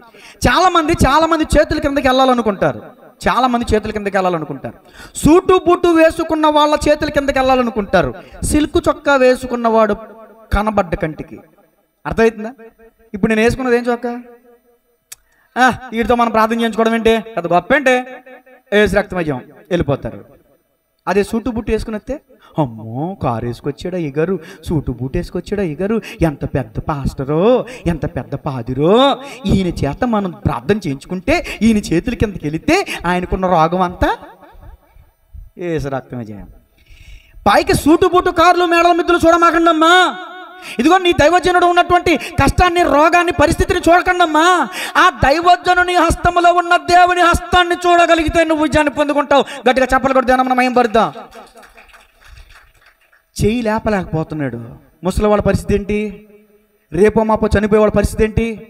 మీకు ఒక విషయం చెప్పమంటారా? ఎలీషా ఆఖరిసారిగా కోపపడి చచ్చిపోయాడన్న సంగతి మీలో ఎంతమందికి తెలుసు? ఇక్కడ రాజు మీద కోపపడ్డా, ఆ తర్వాత చనిపోయాడండి ఎలీషా. కొంచెం కోపం ఉంటే మా దైవజనుడికి అంత కోపమో, తీర్పులు తీర్చేస్తూ ఉంటారు కొంతమంది. ఇక్కడ దైవజనుడు కోపపడి చచ్చిపోయాడు, రాజు మీద కోపపడి చచ్చిపోయాడు తెలుసా? ఆఖరిసారిగా కోపపడ్డాడు. ఇక్కడ దైవజనుడు మీ మీద కోపపడుతున్నాడంటే మిమ్మల్ని నాశనం చేయాలని కాదు, మీ మేలు కోసమే. దైవజనుడు మిమ్మల్ని గద్దిస్తున్నాడంటే మీ మేలు కోసమే. అది దేవునికి స్తోత్రం కలుగునుగా. దైవజనుడు ప్రతి సత్కారమునకు పూర్ణముగా సిద్ధపడిన వాడే గద్దించుటకును, శిక్షించుటకును, ఖండించుటకును, ఏం చేయాలి, బుద్ధి చెప్పుటకును పూర్ణముగా సిద్ధపాటు కలిగిన వాడే ఉండాలి. దైవజనుడు నిన్ను ఖండిస్తున్నప్పుడు, హెచ్చరిస్తున్నప్పుడు, గద్దిస్తున్నప్పుడు లోపట్టు నేర్చుకో. ఇక్కడ దైవజనుడు యెహోయాషుతో అంటాడు, నీ వింటి ఎక్కడా, నీ బాణములు ఎక్కడా, మొల్ల పడేసావా, పట్ట నీ బాణాలు, ఇదిగోనయ్యా బాణాలు, ఇదిగోనయ్య వింటి, వాటి మీద నీ చేతులే. ఇప్పుడు వింటి మీద, బాణముల మీద రాజు చేతులు ఉన్నాయి. ఈ రాజు చేతుల మీదకి ఏ హస్తం వచ్చింది? ఇప్పుడు చెప్పండి, ఏ హస్తం వచ్చింది? ఎలీషా హస్తం వేగా. ఏమంటాడు తెలుసా? ఇదిగో బాణం వేసాడు కదా, ఆ బాణానికి ఏం పేరు పెట్టాడు ఇక్కడ? యెహోవా రక్షణ బాణం. చెప్పండి అందరూ కూడా, యెహోవా రక్షణ బాణం.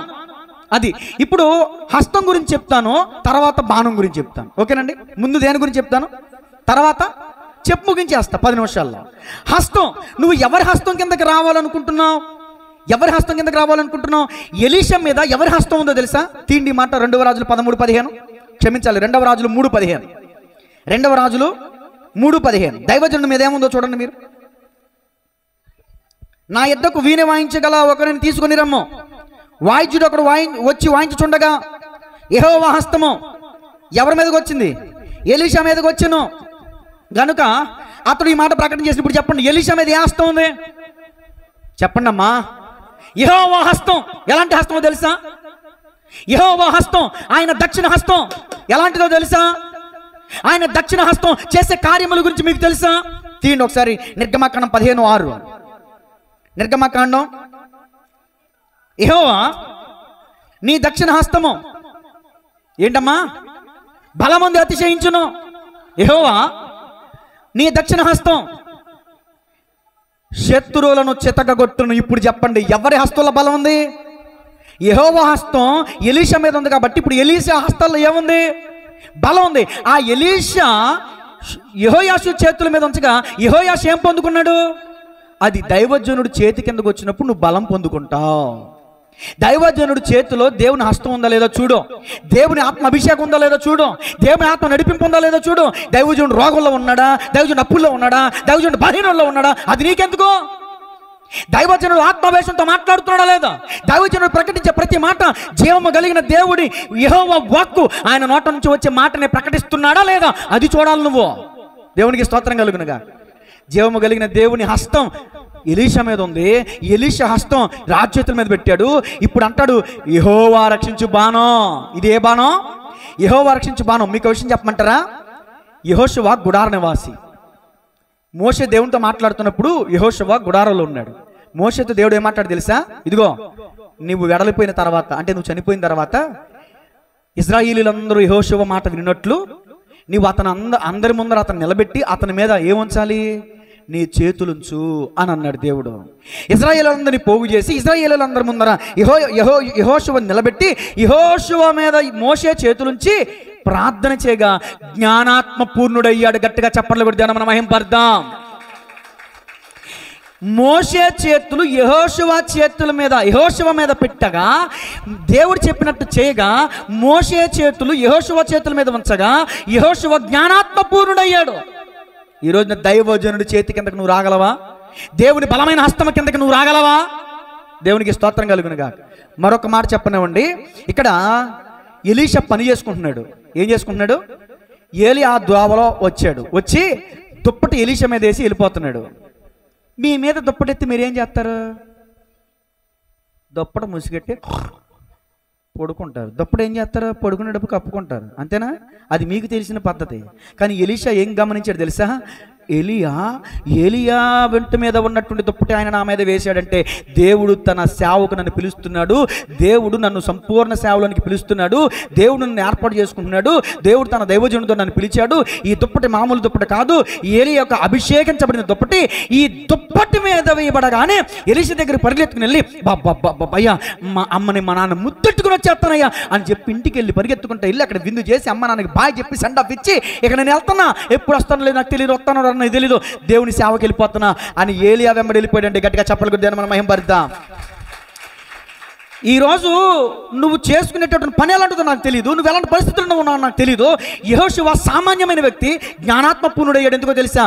మోషే చేతులు అతని మీద ఉంచగా ఇక్కడ యెహోషువ జ్ఞానాత్మ పూర్ణుడయ్యాడు. అలాగే ఎలీషా దైవజనుడు, ఒక ప్రవక్త అయ్యాడు. ఏలియా దుప్పటి అతని మీద వేయగా ఈ రోజున ఏలియా దుప్పటి వంటి అభిషేకం నీ మీదకి దిగొచ్చును గాక. మోషే చేతుల్లో ఉన్న బలం దేవుడు మన మీదకి దిగి వచ్చునుగాక. అప్పుడు నువ్వు కార్యాన్ని పొందుకోగలుగుతావు, అప్పుడు నువ్వు అద్భుతాన్ని చూడగలుగుతావు. 4వ మాట రాసుకోండి, టైటిల్ రాసుకోండి. 4వ మాట, ఎలీషా చెప్పినట్టు 3 మార్లు విజయం పొందిన యెహోయాషు. ఎలీషా చెప్పినట్టు 3 మార్లు విజయం పొందిన యెహోయాషు. ఇప్పుడు నా వైపు చూడండి, నేను అడుగుతాను ప్రశ్న. యెహోయాషుని దైవజనుడు ఏమని చెప్పాడు? ఏం చేయమని చెప్పాడు? ఆ బాణాన్ని తీసుకుని ఏం చేయమని చెప్పాడు? నేలను కొట్టమన్నాడు. అంతేనా? చదివారుగా. ఏం చేయమన్నాడు? నేలను ఎన్నిసార్లు కొట్టాడు? అందరు చెప్పండి, ఎన్నిసార్లు కొట్టాడు? 3 సార్లు విజయం పొందాడు తెలుసా? అందుకనే కోపగించుకున్నాడు. నువ్వు 5-6 సార్లు కొట్టుంటే యెహోయాషు రాజా, సిరియనులు పూర్తిగా నాశనం అయ్యే వరకు నువ్వు జయం పొందుకునేవాడివి అని అన్నాడు. ఈరోజు మీరు కూడా 1 లేదా 2 లేదా 3 సార్లు ప్రయత్నం చేసి విఫలమయ్యారు చూడండి, దాన్ని కొనసాగించాలి. ఎవరికి అర్థం కాలేదా? గట్టిగా చెప్పలు పెడతాం, మహిమపరుద్దాం. నిర్విపయోగంగా ఉన్న బాణం మీదకి ఎలీషా చేతులు వచ్చిన తర్వాత, పడాల్సిన చేతులు పడిన తర్వాత ఆ బాణం యెహోవా రక్షణ బాణంగా మారిపోయింది. ఇక్కడ ఆ బాణంలో శక్తి లేదు, దేవుని హస్తంలో బలం ఉంది. ఇప్పుడు దావీదు ఉన్నాడండి, ఎవరిని పడగొట్టడానికి వెళ్ళాడు? దావీదులో శక్తి ఉందా? దావీదు ఒడిశలలో శక్తి ఉందా? అది ఇప్పుడు దావీదు గొలియాతును పడగొట్టడానికి దేవుడు పైనుంచి ఒక మహాఖడ్గాన్ని ఇచ్చాడా? అద్భుతమైన మాట అండి. ఇక్కడ ఆకాశాన్ని తెరిచేసి ఒక మహాఖడ్గాన్ని దావీదుకి ఇచ్చాడా? ఇవ్వలా. దావీదు దగ్గర ఉన్నదాన్నే దేవుడు అభిషేకించాడు. దావీదు దగ్గర ఉన్నదేంటి? ఒడిశల. ఆ ఒడిశలోనే తిప్పి తిప్పి తిప్పి తిప్పి తిప్పి ఒక్క రాయితో కూడా చంపేశాడు. దేవుని స్తోత్రం చెప్పండి గట్టిగా. ఇప్పుడు నీ దగ్గర ఉన్నదేంటి? అది వ్యాపారమా, ఉద్యోగమా, పనా, చేతి పనా?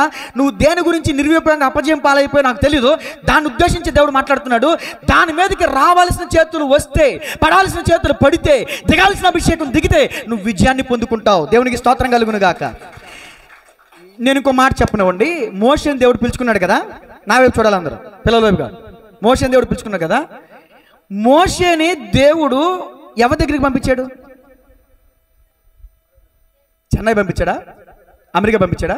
మరి అడిగే మా బాబాయ్ కొట్టని చెప్పట్లో కొట్టండి గడిగా. బైబిల్ చదువుతారు తెల్లారి తెలియతే. ఎక్కడ పంపించాడంటే అమెరికా పంపించాడు, ఆఫ్రికా పంపించాడు, మాకు తెలియదు అన్నట్టు చూస్తున్నారండి. మోషేని పిలిచి ఎక్కడికి వెళ్ళమన్నాడు?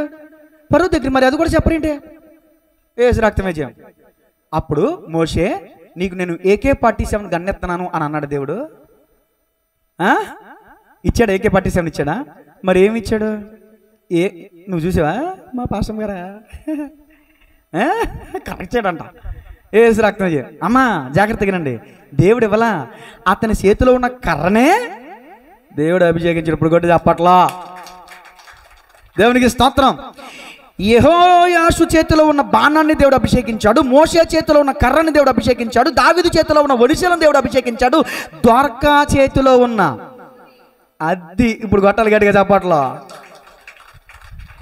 నేను కుట్టు సూది పని చేసుకునే చిన్న వ్యాపారస్తురాలని, నా వ్యాపారం చిన్నిది, నా ఉద్యోగం చిన్నిది అని బాధపడుతున్నావా? ఆ చిన్నదాన్ని ప్రభు హస్తాలకు అప్పగించు. దేవునికి స్తోత్రం కలిగినగా.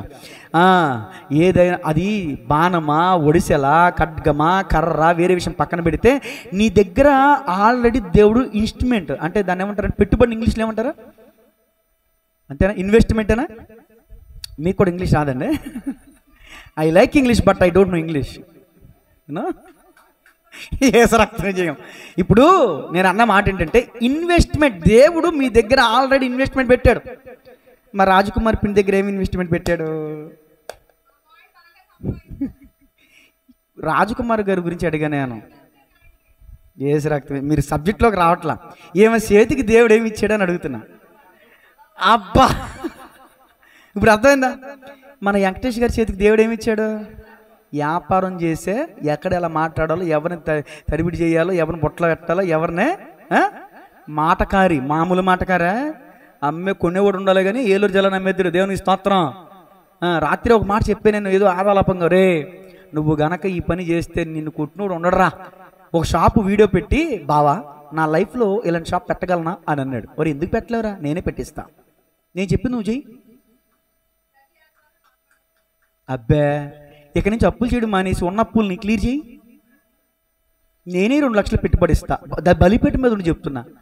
ఆడవిడ పెట్టింది, నేను పెట్టేస్తా కొట్టి. నీకు ఈ రోజు నుంచి నువ్వు అప్పులు చేయడం మానేసి ఉన్న అప్పులు క్లియర్ చేయి. నేను లేపుతా నేను పైకి. ఎవరు నమ్మరేంటంటే? పిల్లికి పిచ్చం ఎట్ట నువ్వు లేపుతావు ఎట్రా అని చూస్తున్నారంటే రాక్తమయ్యా. మరి ఆమె అనరా ఒక్కళ్ళన్నా, ఆమె నీకు ఇష్టం, వీళ్ళకి ఇష్టం లేదురా.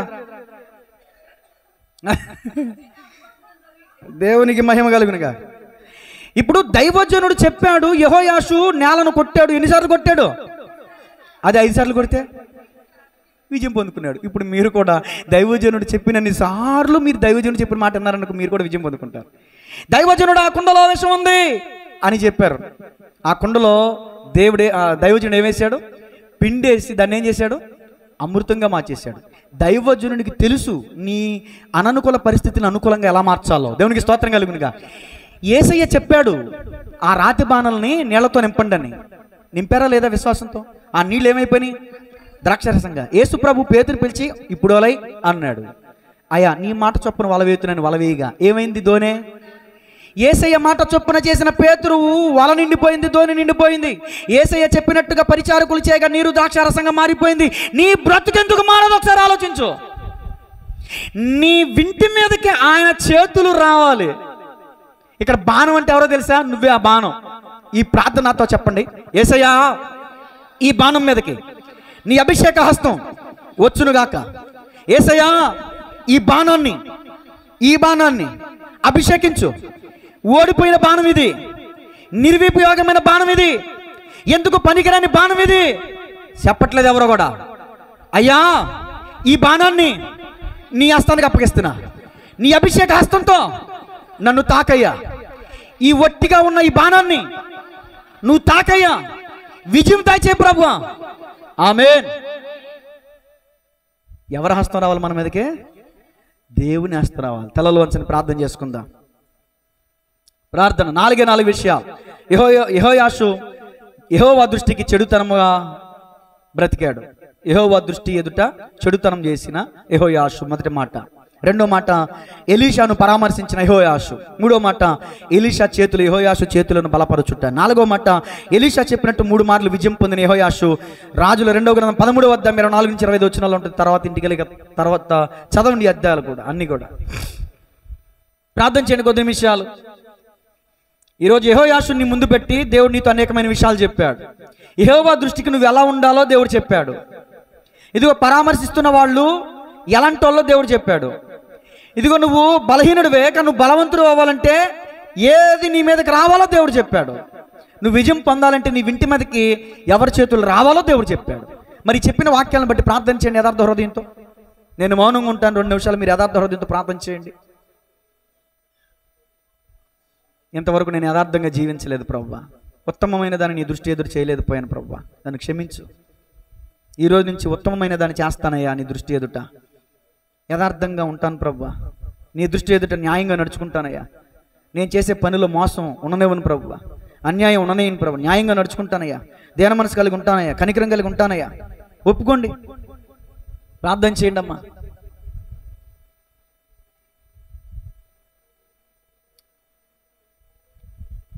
యెహోయాషు బుద్ధిహీనుడే, భక్తిహీనుడే అయినప్పటికీ ఒకటి విజయం ఎందుకు పొందుకున్నాడో తెలుసా? ఎలీషాలో ఉన్న అభిషేకం అతని మీదకి వచ్చింది కాబట్టి. ఈరోజు నువ్వు బుద్ధిహీనుడివే కావచ్చు, భక్తిహీనుడివే కావచ్చు, నా దేవుని అభిషేకం నీ మీదకి వస్తే నువ్వు విజయాన్ని పొందుకుంటావు. నీ బుద్ధిహీనత భక్తిహీన నుంచి నువ్వు విడుదల పొందుతావు. అయితే ఒకసారి రెండుసార్లు కాదు నువ్వు దేవుని మాట వినాల్సింది, దైవజనుడి మాట వినాల్సింది. దైవజనుడు చెప్తున్న ప్రతిసారి నువ్వు దైవజనుడి మాట వినాలి, దేవుని మాట వినాలి. విడిచిపెట్టాల్సినవి విడిచిపెట్టే, పాటించాల్సినవి పాటించని ప్రతి వారం దైవజనుడి ద్వారా దేవుడు చెప్తున్నాడు. వింటున్నావా? విడిచిపెడుతున్నావా నీ చేతిలో ఉన్న పాపాన్ని? విడిచిపెడుతున్నావా నీ హృదయంలో ఉన్న దుర్మార్గతని? విడిచిపెడుతున్నావా నీ జీవితంలో ఉన్న చెడుతనాన్ని? 3 మార్లే విజయం పొందుకున్నాడు, తర్వాత అర్ధాంతరంగా చనిపోయాడు యెహోయాషు. నువ్వు బ్రతికినంతకాలం విజయం పొందుకోవాలంటే దేవుడు చెప్పింది చెప్పినట్టుగా చేయి.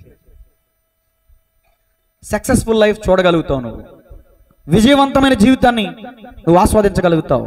నువ్వు చాలా మెట్లు ఎక్కాలి, నువ్వు చాలా ఎత్తైన స్థలానికి ఎక్కాలి. యవనస్తుడా, దేవుడు నీతోనే మాట్లాడుతున్నాడు. యవనస్తురాలా, దేవుడు నీతోనే మాట్లాడుతున్నాడు. దావీదు అంటాడు, నేను ఎక్కలేనంత ఎత్తైన కొండకు నన్ను ఎక్కించు ప్రభువా అని. నాకు శక్తి చాలదు, నాకు బలం చాలదయ్యా, నన్ను ఎక్కించు అని అడుగుతున్నాడు. దేవుడు బలం ఇచ్చాడు, ఎక్కించాడు. ఈరోజు నువ్వు కూడా అడుగు. నువ్వు కూడా ఏదో చేయాలనుకుంటున్నావు కదా, నీ దగ్గర ఉన్నదే, దేవుడు నీ దగ్గర ఉన్నదే, దాన్నే దేవుడు బలంగా చేయగలడు. ఇది ఎందుకు పనికిరాంది అనుకుంటున్నావు? నీ తలంతు, నీకున్నటువంటి ఆలోచన, నీకున్నటువంటి టాలెంట్ ఎందుకు పనికిరాంది అనుకుంటున్నావు కదా, దాన్నే దేవుడు గొప్పదిగా చేయబోతున్నాడు నువ్వు నమ్మితే. ఈ వింటి మీదకి, ఈ బాణం మీదకి నీ హస్తం రానివ్వు ప్రభు, యథార్థ హృదయంతో ప్రార్థన చేయండి. అపవాది గుండెలో దూసుకుపోయే బాణం అవుతావు నువ్వు. యెహోవా రక్షణ బాణంగా మారిపోతావు నువ్వు. నీ ఆశలు, నీ కోరికలు అన్నీ అన్నీ అన్నీ దేవుడు తీరుస్తాడు. దేవుడు చెప్పింది చెప్పినట్టుగా చెయ్యి. నీ ఆశ, నీ కోరిక ఏంటో దైవజనుడితో చెప్పావు కదా, మరి దైవజనుడు చెప్పింది విన్నావు కదా, యథార్థంగా ఉండు, ఉత్తమమైనది చెయ్యి, ఆయన దృష్టికి న్యాయంగా నడుచుకో.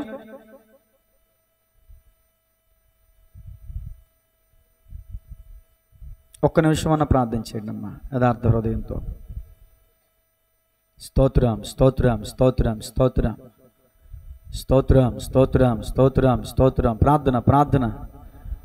దేవునితో సంభాషణ, మౌనంగా ఉండకూడదండి. పరిశుద్ధుడా, ప్రేమగల తండ్రి, కృపగలిగిన దేవా, దయగలిగిన దేవా, మీకు వందనాలు.